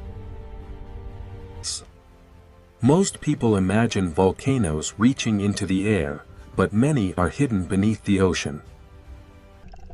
This volcano has no ash cloud, no mountain skyline, and no watching crowd. Its power is hidden below the sea, where sunlight never reaches. Under pressure, even a quiet ocean floor can become a volcanic landscape. Magma rises through fractures, searching for a path into the ocean. When lava enters the Pacific Ocean, fire and water meet in an instant. The ocean cools the lava quickly, turning molten fire into new stone. These rounded forms are pillow lava, one of the signatures of underwater eruption. The ocean floor is being built one cooled layer at a time. A submarine volcano is not only a place of destruction, it is a factory of new terrain. Every slope records older eruptions beneath the ocean, layered in darkness over time. Some eruptions build slowly, while others reshape the ocean floor in sudden bursts. Not every eruption is glowing lava. Sometimes the ocean floor exhales heat through mineral smoke. Hydrothermal vents form where seawater enters cracks, heats below, and rises again, loaded with minerals. In the deep ocean, minerals can build towers where heat escapes from the earth. These chimneys are monuments to the hidden connection between the ocean and Earth's interior. The seafloor seems to breathe, exhaling heat from a world far below. Around these vents, the ocean becomes a place of chemistry instead of sunlight. Even here, in darkness, life finds a way to gather around heat. These organisms do not depend on sunlight. They depend on chemical energy rising from the ocean floor. Microbes turn minerals into energy, and that energy supports an entire community. The same heat that can destroy also creates a place where life can survive. This is the great contrast of the Ring of Fire beneath the ocean. It buries old crust, builds new ground, and changes the shape of the seafloor. patient. A volcano beneath the ocean can grow silently for centuries. Layer by layer, eruption by eruption, it becomes part of the underwater landscape. Underwater volcanoes are difficult to see, but their signs are written in heat, bubbles, and stone.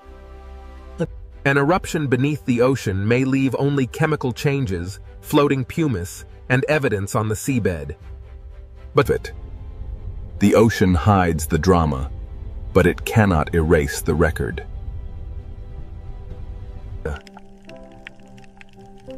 After the heat passes, the ocean floor keeps the memory of eruption. New rock is born hot, then sealed quickly by the cold Pacific Ocean.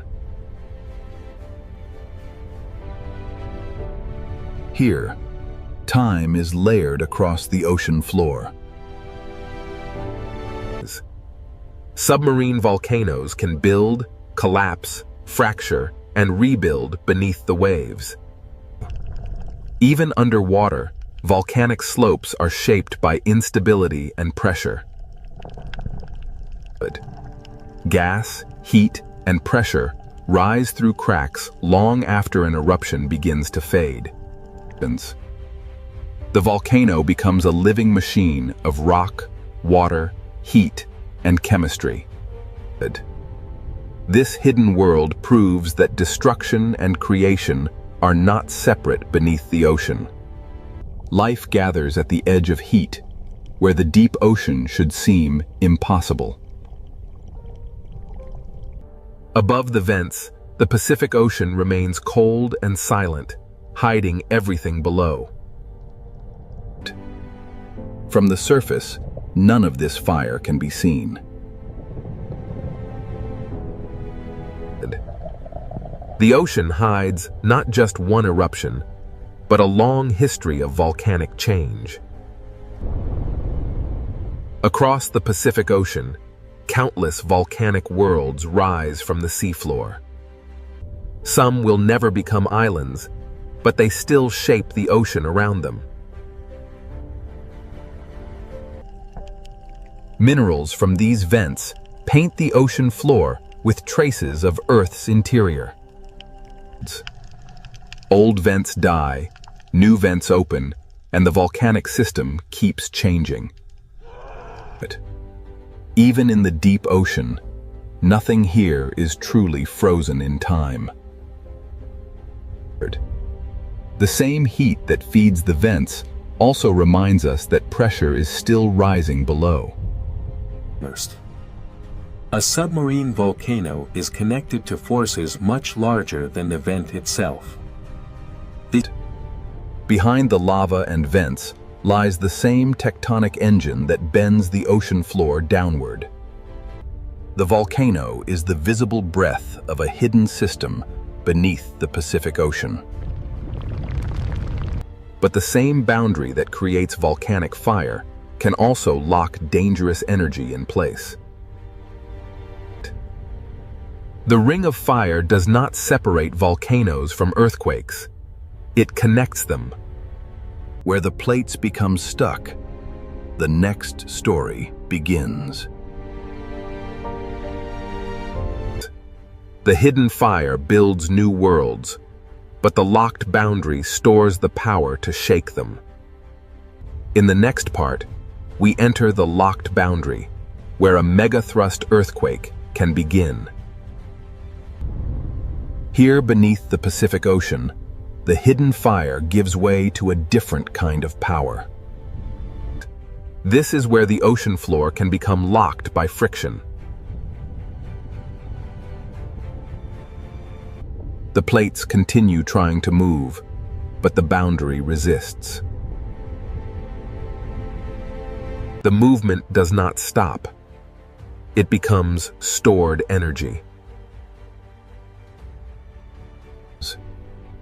Over decades or centuries, the upper plate can bend like a spring.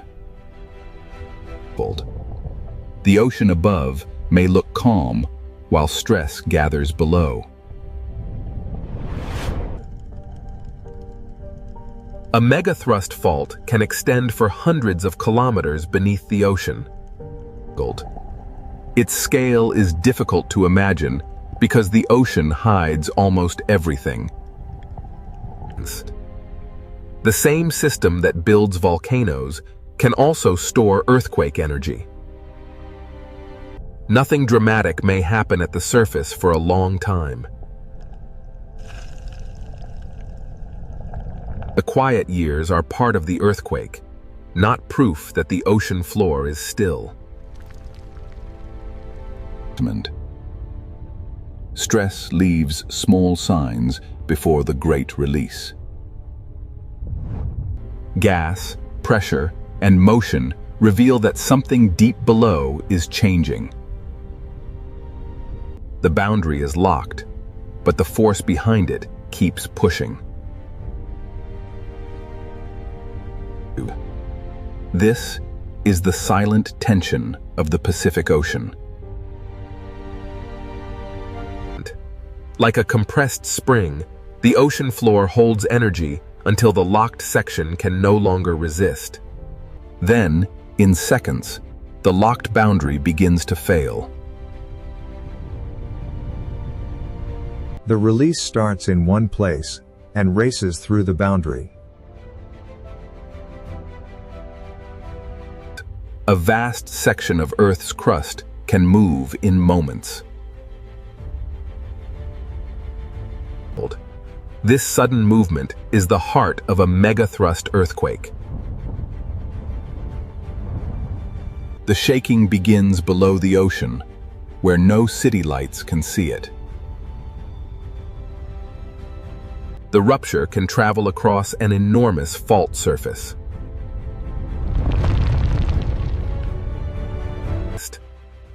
This is why the largest earthquakes on Earth are often born at subduction zones. When the ocean floor moves vertically, the water above cannot remain still. The earthquake changes the shape of the seabed in an instant. The first sign of danger is not always a giant wave, but a displacement of the entire ocean column.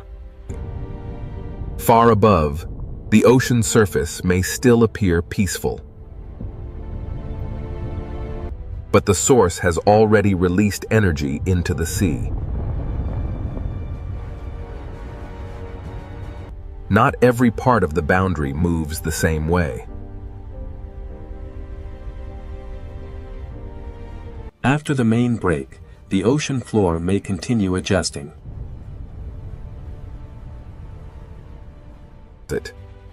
Each adjustment reminds us that an earthquake is not a single simple moment.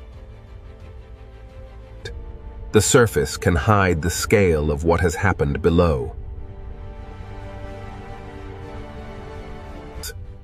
The earthquake leaves behind a landscape of broken rock, lifted sediment, and changed pressure. A fault scar on the ocean floor is the visible wound of hidden energy release. If enough seafloor moves upward or downward, the ocean itself begins to respond. This is the moment when an earthquake can become something more than shaking. The entire column of ocean water can be disturbed from seafloor to surface. A movement in darkness can send energy toward distant coastlines. In deep water, this energy may travel almost unseen. The rupture may last only moments, but the consequences can travel across the ocean. Subduction, friction, rupture, and displacement are linked in one hidden chain. Even after one section breaks, other parts of the ocean boundary may continue to store energy. This is why the Ring of Fire must be understood as a long-term system, not a single event. The Earth is not angry. It is releasing stress stored in stone. From above, the Pacific Ocean may still look unchanged. But beneath that calm ocean surface, the seafloor has already moved. The danger of a megathrust earthquake is not only the shaking. When the ocean floor shifts vertically, the sea above it can be lifted. This is how the hidden earthquake can become a tsunami.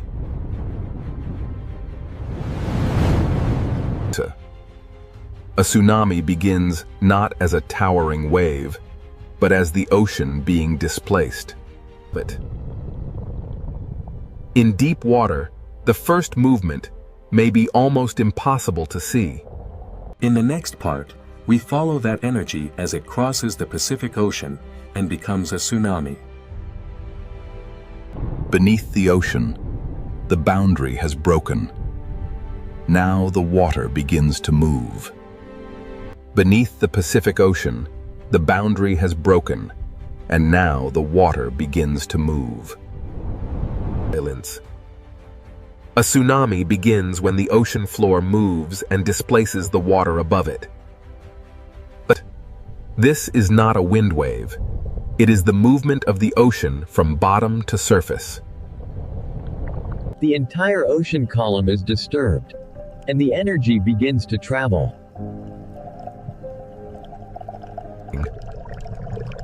In the deep Pacific Ocean, the first sign of a tsunami may be almost invisible. The source may be hidden beneath the sea, but the energy does not stay there. A tsunami can cross enormous distances while the ocean surface still looks calm. But far from shore, the Pacific Ocean may show almost no dramatic height. The danger is not always in what the eye can see.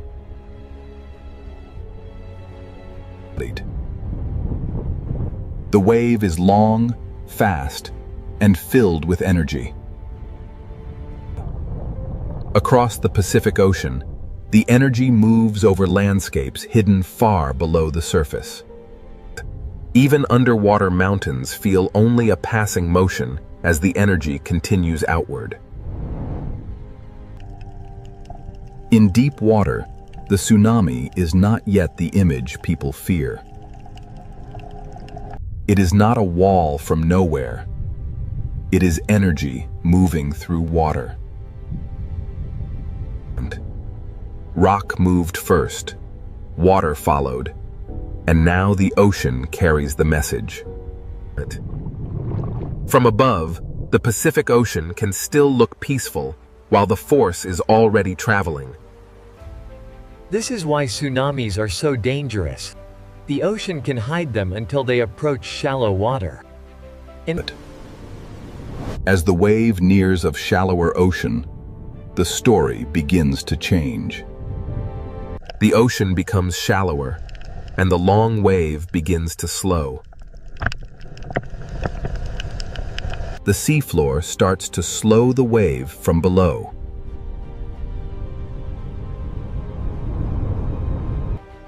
As the wave slows, its energy is squeezed into a smaller space.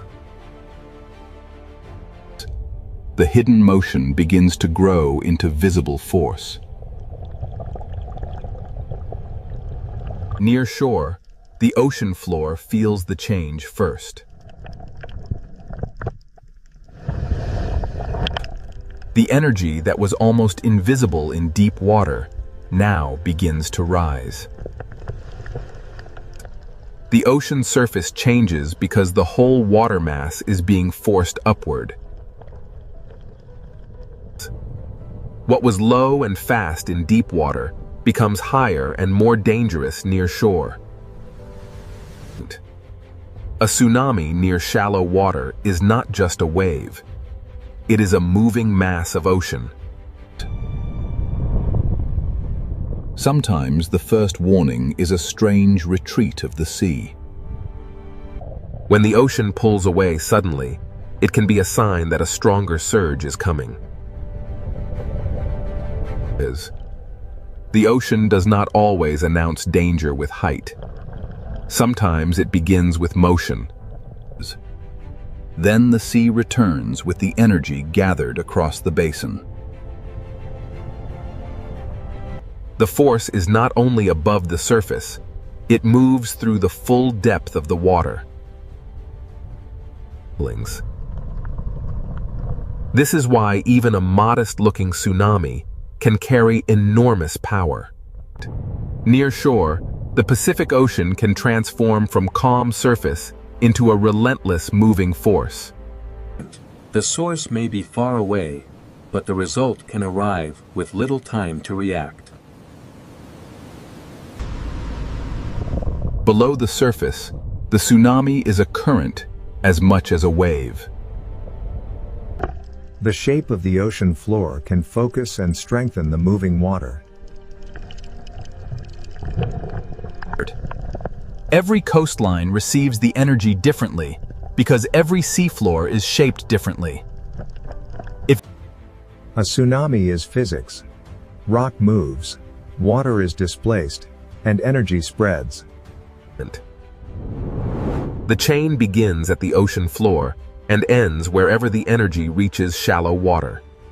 To understand a tsunami, we must connect the quiet surface to the hidden seafloor. The ocean remembers the movement long after the first rupture has passed. One movement in darkness can send waves across thousands of kilometers of ocean. This is why the Pacific Ocean demands understanding, not panic. Fear alone does not save lives. Understanding the mechanism does. Science cannot stop the ocean floor from moving, but it can listen. Warnings begin with measurement, observation, and respect for the ocean. The more we understand the deep ocean, the better we can live with an active planet. The Pacific Ocean is dangerous because it is alive with movement, but it is also readable. After the surge, the ocean may look peaceful again. But beneath that calm blue surface, the same geological system continues to work. The tsunami is not separate from the volcano, the trench, or the earthquake. It is one chain of motion beneath the Pacific Ocean.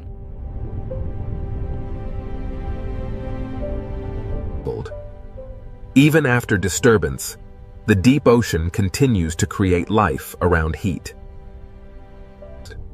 The same hidden forces that can threaten coastlines also build new worlds beneath the sea. The Ring of Fire is both warning and creation, danger and renewal. Here, life survives not by conquering the ocean, but by moving with its relentless forces. The same forces that sculpt these waves will soon carry the influence of Antarctica north, bringing with them the deep, cold breath of the ice. We are now entering the Drake Passage, the gateway to the frozen continent. Here, the ocean currents collide with the first signs of ice. Moving beyond the ice, the ocean reveals its power. And there, on the edge of the world, a shape unlike any cloud or wave beckons. As we push through the swirling mist of the Southern Ocean, the first signs of the Antarctic ice begin to emerge. Plunging beneath the surface reveals the true architects of this world. Immense ribbons of current flow across the seabed, moving mountains of ice unseen. Rising from the depths, the ocean reveals its true power. The living wind of the Drake Passage gives way to the silent majesty of Antarctic ice. Here, the Drake Passage reveals itself as a living system. We move now towards the story of the ice. Emerging from the mist of the violent Southern Ocean, the first giants appear.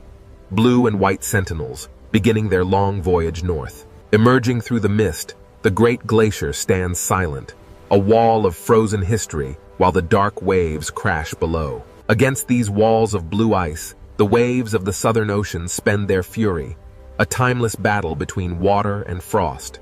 Antarctica holds its secrets in the ice, a vast, frozen memory, contrasted by the restless sea.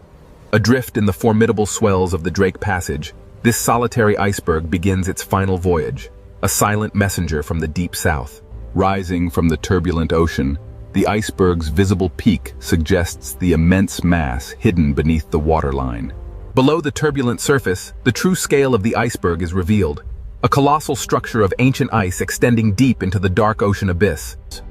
Here, beneath the waves, the ancient ice begins its slow, inevitable return to the sea.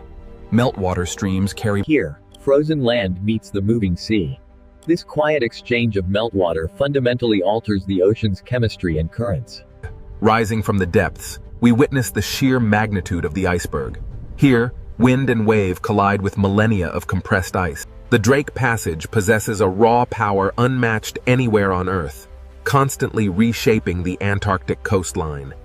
The ocean slowly breaks, moves, and transforms the frozen landscape, demonstrating an unstoppable force. Wonders. Here, at the edge of the Antarctic, the Drake Passage lives up to its fearsome reputation. A place of raw power. Between these towering monoliths, the ocean's fury is trapped, a violent contrast to the stillness of the ice. Leaving the icy embrace of the bergs, the open ocean beckons. Here, the world of ice merges with the dark, The Drake Passage is a place of immense power. Here, the ocean's ceaseless current demonstrates that even the most ancient. Passing through the arch, the true scale of the Southern Ocean reveals itself. Dark waters and floating ice stretch toward the distant peninsula. The dramatic currents of the Drake Passage carry these ice fragments, a visual testament to the hidden power of the Antarctic circumpolar current below. Beneath the surface, the cold currents begin their journey, a vast planetary pathway moving ice and water in a cycle spanning the entire globe. As the meltwater trails sink and spread, the ocean absorbs the cold freshwater memory, fundamentally altering the deep currents. Here, the ocean reveals its true complexity. Layers of temperature, salt, and melting ice converge in a dynamic, global climate space. Emerging from the depths, the visualization reveals the vast currents circling Antarctica, accelerating as they funnel through the narrow Drake Passage. What appears as energy from space is revealed at the surface as the immense power of the ocean, where the exchange of cold water drives global circulation. The sheer power of the ocean is evident here. Yet, this small autonomous research buoy shows us that even this battered by the relentless waves of the Drake Passage, this solitary buoy continues its silent vigil, recording the vital statistics of the Southern Ocean. Even as the storm rages above, deep beneath the waves, the true power of the ocean currents remains constant, observed by silent scientific sentinels. Here, in the vast expanse of the Drake Passage, the ocean itself becomes an observatory without. Rising from the depths, the ocean's true power becomes evident. The hidden currents measured below reveal a climate story unfolding violently at the surface. The Drake Passage, a turbulent gateway where the world's oceans converge, driven by forces that shape the global climate. As the massive iceberg slowly turns, the powerful waves carve deep into its base, demonstrating the relentless force of the warming sea. Here, the ancient ice surrenders to the sea. Drop by drop, the Antarctic meltwater begins its long voyage. As the wind strengthens, the ocean reminds us that even climate processes are wrapped in violence, motion, and the profound cold of the water. Here, at the edge of the world in the Drake Passage, the ocean reveals itself as a vast, powerful transport system. Look closely at the foam lines stretching eastward. They reveal a massive circulation pattern moving far beyond the confines of the Drake Passage. Hidden beneath the waves, the deep currents silently carry the signals of a changing climate, a powerful force shaping the planet's future. These luminous currents represent the raw, physical power of the Drake Passage, connecting surface life with the deepest reaches of the ocean. The ocean currents are relentless. They transport these fragments across the globe, even as the warming waters slowly begin to break them apart. Cast adrift from the frozen continent, these fragments begin their final journey, surrendered to the warming currents. Life here is defined by the elements, The albatross, master of the wind, navigates the turbulent sea and the towering ice of the Drake Passage. These waters are a reminder that some forces are far greater than any single creature. As the storm finally recedes, the ocean reveals its true, powerful rhythm, a reminder of nature's enduring strength. In the Drake Passage, where Earth's motion becomes visible, the softening storm reveals the relentless drift of ancient ice. We descend into the ancient currents, a restless ocean, shaped by the relentless wind and the slow march of ice, a world unfinished. As the camera turns south, we see the true source of global ocean influence. Antarctica. As the last signs of the continent vanish behind us, we face the raw power of the open ocean. Pure wind, pure water, planetary scale. Here, the ancient forces of geography, wind and current converge, shaping the very face of the planet. Here, at the edge of the world, the clouds momentarily part, revealing the terrifying beauty of the Southern Ocean. Each wave carries the memory of wind, hidden current, deep seafloor, drifting ice, and the cold breath of Antarctica. As the last iceberg yields to the dark sea, the ocean continues its timeless journey, carrying the memory of Antarctica. Here, in the vastness of the Drake Passage, no map, no ship, no instrument, and no human voice can truly tame this waterway. The immense power of the Southern Ocean is revealed as storm clouds and drifting ice merge with the dark sea of the Drake Passage. As this six-part journey concludes, the Drake Passage reminds us that the ocean is still alive, still violent, and still beyond human control. Between desert and deep ocean, the Red Sea hides a world far more alive than its surface suggests. From above, this ocean looks narrow, but below the surface, it opens into a vertical kingdom. The desert disappears, the heat fades, and the ocean begins to reveal its hidden world. At first, the reef looks like paradise, a living ocean city filled with color, fish, and light. But this beauty is not peaceful in a simple way. Every fish here lives close to danger. In this ocean, coral is not only shelter, it is a maze where every path can become a trap. The Red Sea Ocean is a corridor of predators, where every layer has its own hunter. Beyond the reef edge, the ocean changes. The blue becomes deeper, quieter, and more dangerous. Hammerheads patrol the blue, reef sharks guard the walls, barracudas wait in the current, and silent hunters hide below. So who truly rules this narrow ocean corridor? The answer begins here. Inside, to understand who rules this ocean, we must begin with the reef, the living city where every hunt starts. For small fish, the reef is protection. But for predators, it is also a map. Every shape has meaning here. A narrow branch can save a fish, and a narrow passage can guide it toward danger. In this ocean, fear moves faster than teeth. One shadow can change the entire reef. The reef does not simply hold life, it organizes life, forcing fish, hunters, and currents into patterns. Even the open sand is part of the ocean's design. It looks empty, but hidden hunters may be waiting below. Power in the ocean does not always come from above. Sometimes it waits silently beneath the floor. The Red Sea Ocean is narrow from above, but underwater it rises in layers, and each layer has its own danger. Where the reef ends, the blue begins. And in that open ocean, a different kind of ruler moves. This is why the question is not only which creature is strongest. The real question is, which predator controls which layer of the ocean? Beyond the reef wall, the Red Sea Ocean opens into a deeper world, where distance itself becomes power. The hammerhead does not need to rush. Its shape alone tells every fish that the open ocean is not empty. Its strange head is not a mystery of design. It is a living sensor built to read the ocean. This predator connects layers, from coral walls to deeper water, from visible reef to hidden blue. The Red Sea Ocean is not only narrow, it is vertical, and the hammerhead uses that vertical world. Down here, the reef is no longer a city of color. It becomes a memory of light above the hunter. Its presence travels ahead of its body. The fish feel the pressure before the shadow fully arrives. The hammerhead may rule the blue edge, but the reef itself still protects those fast enough to read the warning. In this ocean corridor, even after the shadow leaves, the behavior of the reef has already changed. But the hammerhead does not rule the coral itself. Closer to the reef, another hunter keeps the ocean city alert. But the hammerhead does not rule the coral itself. Closer to the reef, another hunter keeps the ocean city alert. A reef shark does not need violence to command attention. Its patrol alone sends a warning through the ocean. Here, power is rhythm. The shark follows the wall, and the fish reshape themselves around its path.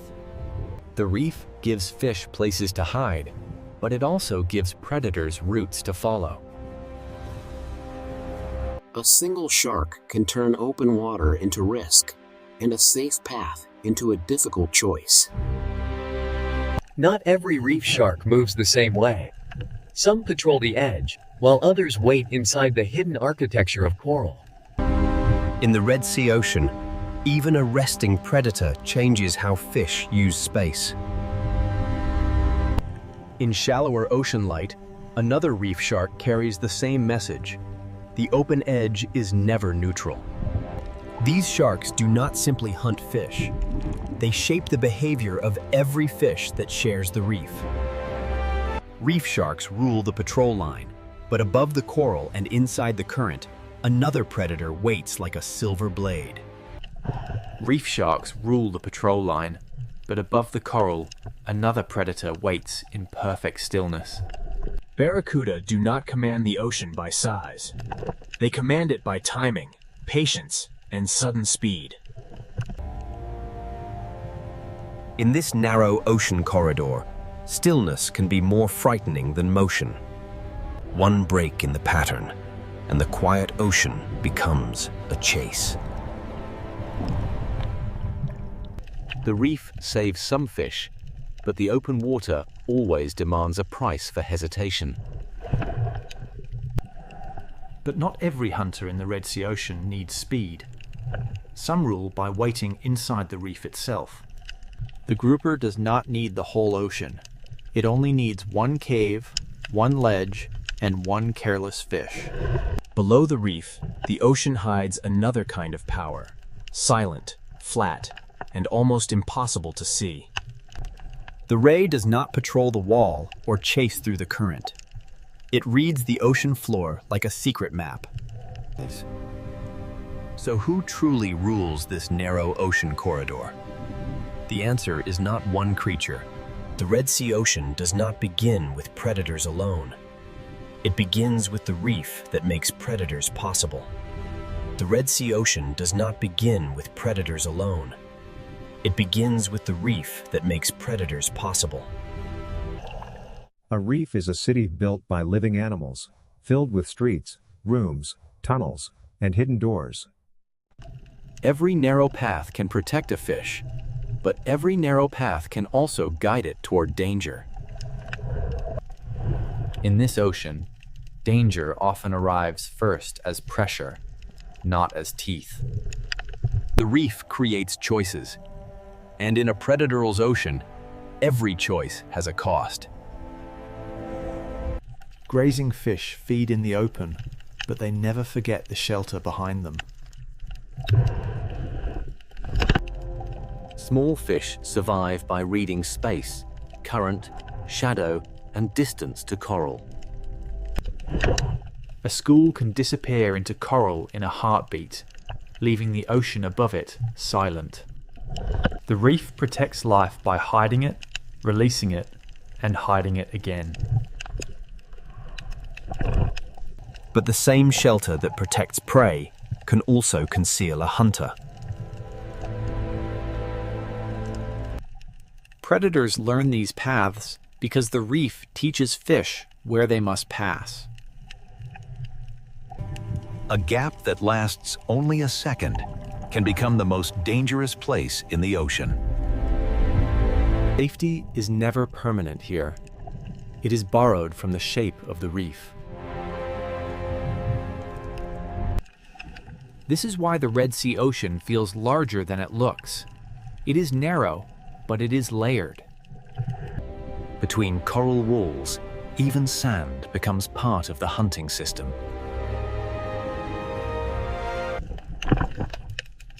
What looks empty from above may be crowded with hidden life below.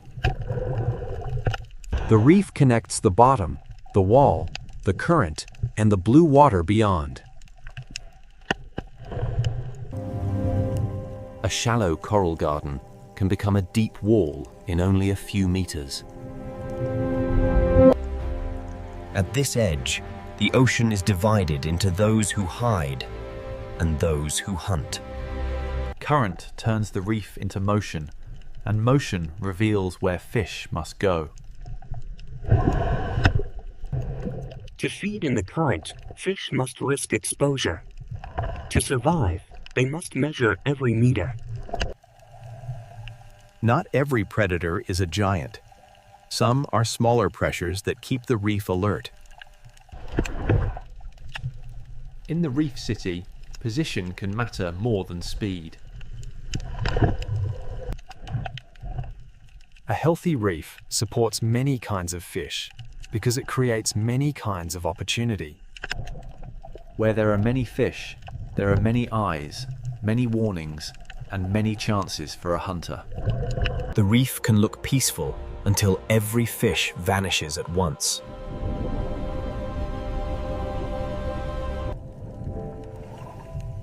Survival here is a rhythm of leaving, hiding, and returning. The architecture of coral decides how the ocean moves. At the slope, the reef becomes a border between the crowded city and the unknown blue. The closer fish stay to structure, the more choices they have when danger arrives. The blue beyond the wall is not empty space. It is another hunting ground. This is the first lesson of the Red Sea Ocean. Predators are not separate from the reef. They are products of it. The reef keeps fish alert, and alert fish keep the entire ocean city moving. Every meal is a calculation. How far from shelter? How long in the open? How close to the current? The reef is not one solid wall. It is a network of safe zones divided by danger. Ambush does not need open space. It needs a place where prey must pass. Even one coral tower can contain many worlds: surface, shelter, shadow, and risk. The more complex the coral, the more complex the hunt becomes. A healthy reef creates density, and density brings both abundance and danger. Where current touches coral, food arrives, fish gather, and predators learn to wait. Where current touches coral, food arrives, fish gather, and predators learn to wait. Above the coral is opportunity. Inside the coral is safety. Between them is the risk that shapes every fish. The reef begins every hunt, but not every hunter stays inside it. The reef surface holds small fish, the caves hold patience, the sand holds secrets, and the blue holds distance. Where the wall ends, the reef stops controlling everything, and the open ocean begins to take over. This boundary is one of the Red Sea's most powerful places, where shelter ends and true open water begins. Beyond the reef, power belongs to animals that can read distance, depth, and current. And when the reef wall falls away, one of the Red Sea's most iconic shadows begins to appear. The reef has shown us where every hunt begins. Now the ocean will show us what moves beyond its walls. Beyond the reef, the Red Sea Ocean belongs to distance, depth, and shadows. The hammerhead is not a reef hunter. It is a reader of open ocean space. Its strange shape is not weakness. It is a tool built to sense the hidden signals of the ocean. Here, the coral city fades, and the ocean becomes a map of current, depth, and motion. The Red Sea is narrow from the sky, but underwater it falls into a vertical world. A predator that can move through depth has access to a larger world than a reef-bound hunter. This is the hammerhead's power. Not only strength, but access to many layers of the ocean. It follows invisible roads where current carries scent, movement, and the possibility of prey. The hammerhead does not need to enter the reef to make the reef feel watched.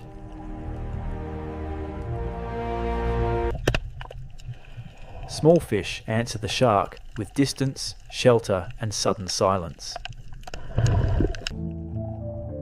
This is not the rule of constant attack. This is the rule of presence. Its body is built to search, to sense, and to move across ocean space with patience. Farther from coral, the ocean becomes less visible, but not less alive. Out here, the hunter belongs to the space between what can be seen and what can only be sensed. When it returns toward the reef, the ocean reacts before the shadow reaches the wall. The hammerhead rules the open edge, but coral still gives smaller fish a chance. From inside the reef, the blue ocean is not empty beauty. It is exposure. A single passing shadow can freeze a reef more completely than a sudden strike. When the hammerhead leaves, the fish move again, but the memory of the open blue remains. When the hammerhead leaves, the fish move again, but the memory of the open blue remains. But the hammerhead does not rule the coral itself.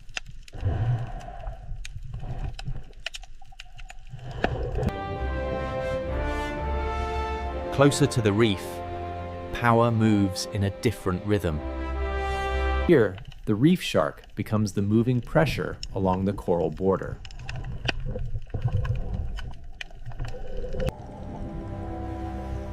It does not need to be the largest predator to change the order of the reef. The reef gives fish shelter, but the shark turns every open lane into a decision. A channel is not just a passage. With a shark nearby, it becomes a test. The reef shark reads edges, walls, current, and hesitation. Its power is not chaos. Its power is order. Once the patrol passes, the reef relaxes, but never completely. Some reef sharks patrol in motion. Others turn the hidden spaces of coral into quiet danger. Even resting, a predator changes the way fish approach the reef. In shallower light, another shark carries the same ancient pressure. The blacktip moves through sunlight, but its message is the same. Open water is never neutral.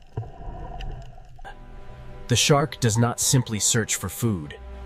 It shapes the movement of everything smaller than itself.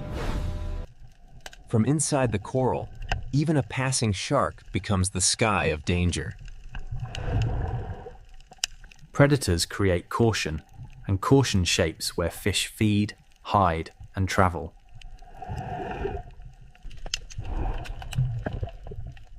This is why reef sharks matter, even when they do not strike. Walls, channels, slopes, and currents give sharks edges to follow. The reef learns the rhythm of patrol, and every fish inside it learns to answer. Current brings information, and a shark knows how to read it.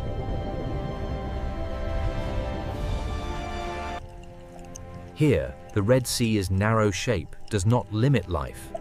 It compresses it.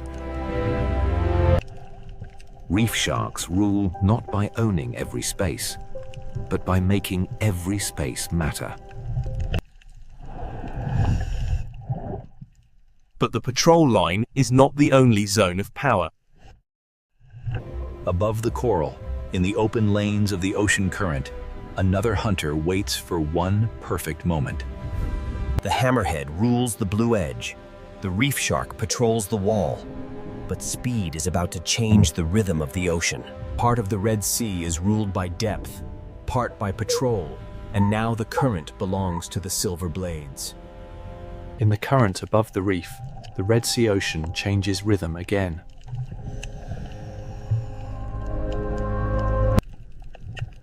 Barracuda do not rule by size. They rule by stillness before speed.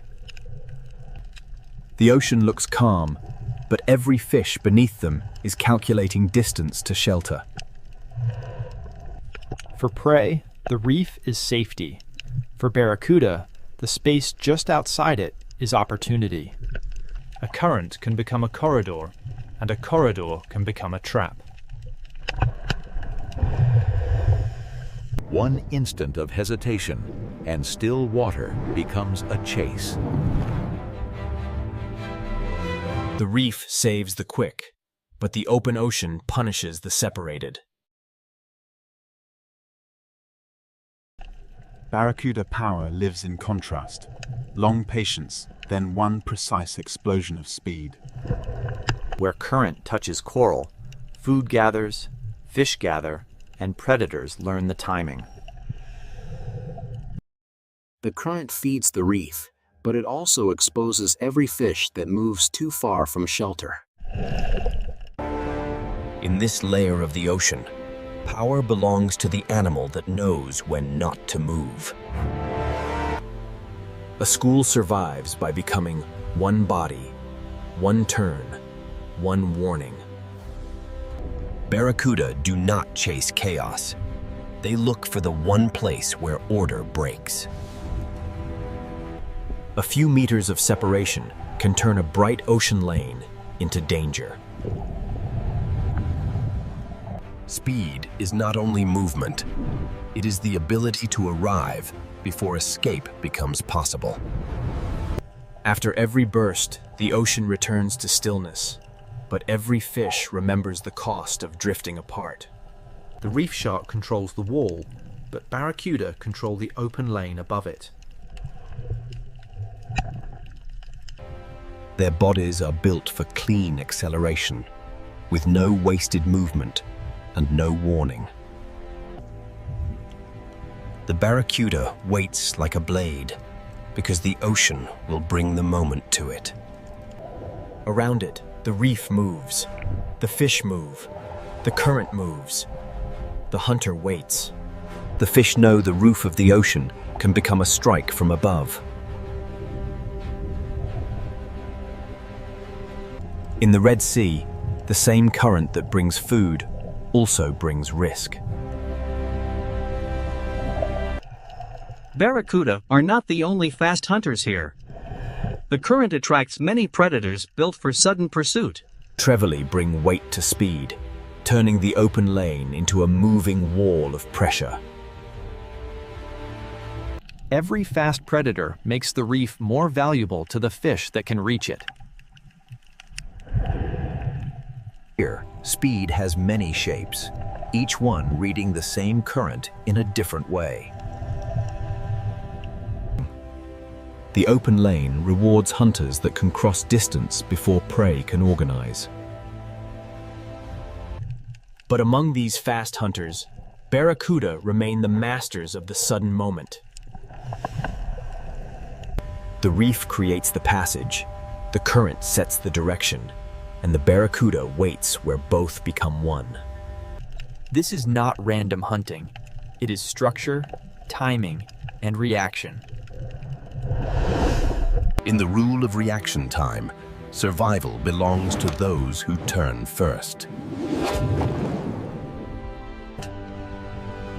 Speed rules the open lane, but coral still rules the final refuge. This is why no predator controls the whole ocean. Each ruler has a boundary. After the chase, the reef becomes more cautious, more organized, more alive to danger. Predators shape the ocean even when they do not feed.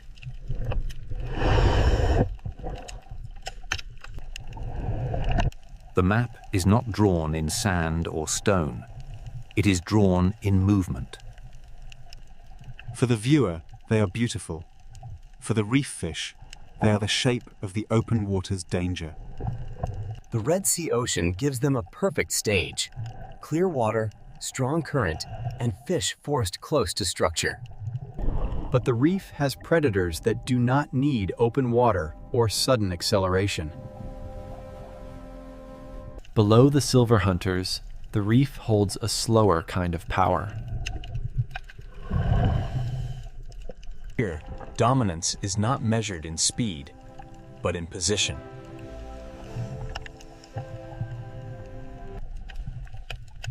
A cave can be shelter.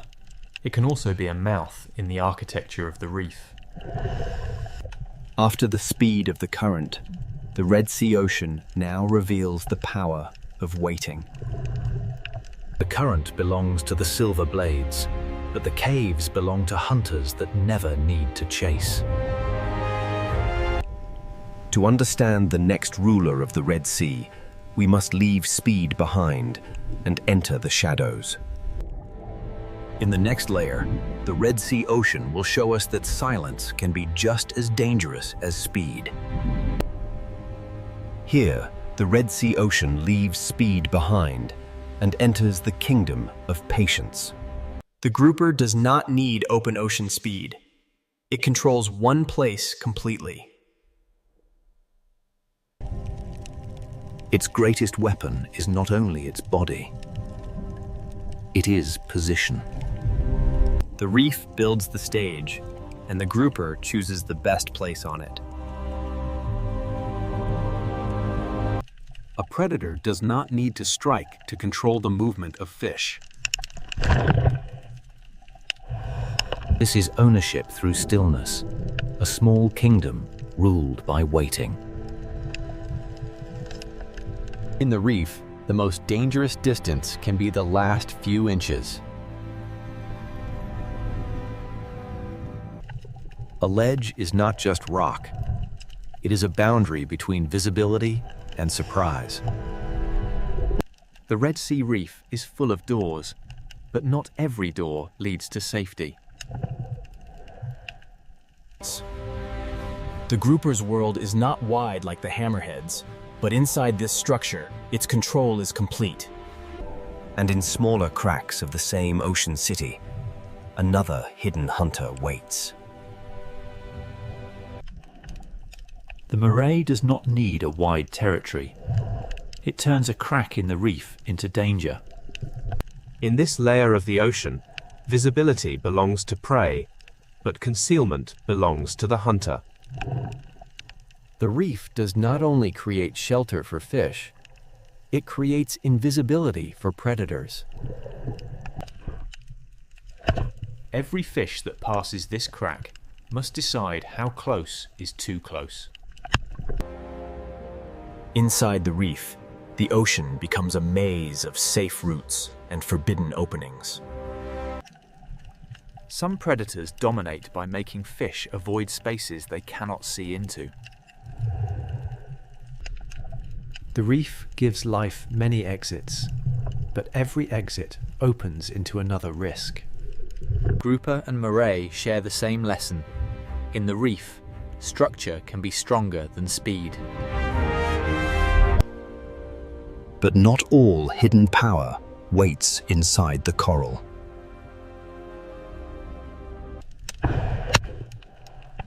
Below the reef, the ocean floor hides a quieter kind of hunter. The sand seems empty because the predator has become part of it.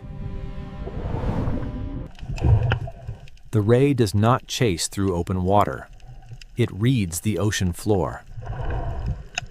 Its body is built for the lowest layer, where pressure, scent, and movement leave quiet traces. To larger predators, the sand may look empty. To the ray, it is full of signals. A small movement under the sand can become a message only the bottom hunter understands. The cave, the crack, and the sand are different worlds, but all belong to the same ocean system. Power does not always cast a shadow overhead.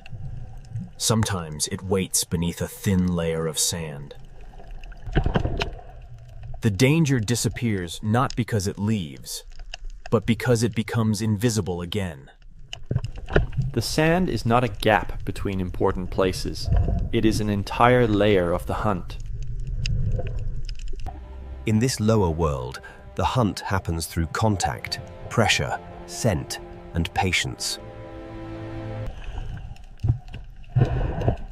Each hidden predator controls a different part of the reef's lower architecture. The grouper holds the cave, the moray holds the crack, and the ray reads the sand. For a small fish, one journey across the reef can pass through several kingdoms of danger. This is not chaos. It is a layered order built by coral, sand, and patience. The Red Sea is not ruled from one throne.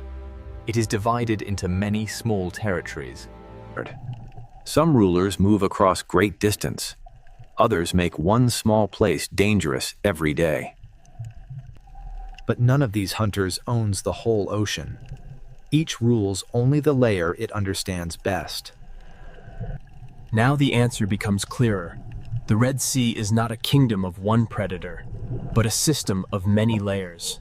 The hammerhead owns the blue edge, the reef shark patrols the wall, the barracuda controls the current, and the hidden hunters rule the structure below. Above all of them, the reef itself writes the rules.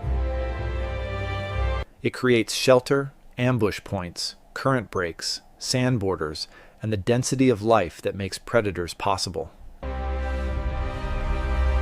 To ask who rules the Red Sea is really to ask who controls which layer. The final answer is not hidden in one bite, one cave, or one shadow. It is hidden in the balance between them. In the final layer, the Red Sea Ocean will reveal that dominance is not a crown. It is balance. After all these layers, the answer begins to emerge. The Red Sea is not ruled by one creature. It is ruled in layers. It owns the open edge, but it does not own the reef itself. The reef shark rules the patrol line, making the coral edge a place of constant calculation. Its power is not only what it eats, but how every fish moves when it appears. Above the coral, the barracuda rules the moment when stillness becomes speed. In the open lane, reaction time can become the difference between survival and disappearance. Inside the reef, the grouper rules by patience and position. It does not need to cross the ocean. It makes one cave dangerous every day. The moray rules the cracks, where invisibility becomes control.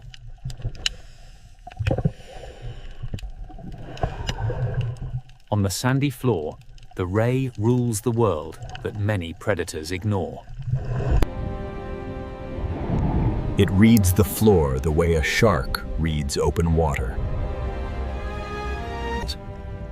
Each predator rules a place, but none of them rules the entire ocean alone. The real structure is not a throne. It is a map of layers. For small fish, survival means knowing which layer belongs to which hunter. Predators create caution. Caution shapes movement. Movement shapes the reef. A reef is more than coral. It is coral plus fish, grazers, predators, current, sand, depth, and time. When predators disappear, the ocean does not simply become peaceful. It becomes different. A reef may still look alive, but one invisible layer of control can be missing. A predator's presence is part of the reef's rhythm. The grouper changes how fish use the cave.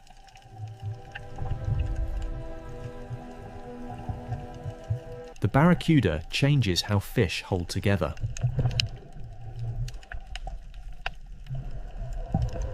The ray changes how life moves across the bottom.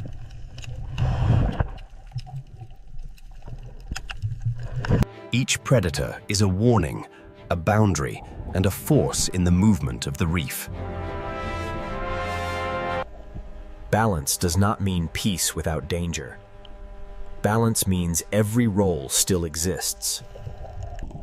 The Red Sea is narrow, but vertically it becomes an entire world.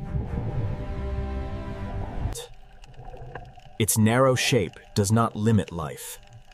It compresses life into intensity. Coral, current, sand, caves, and depth all sit close enough for predators to share the same corridor. A fish does not experience the ocean as scenery.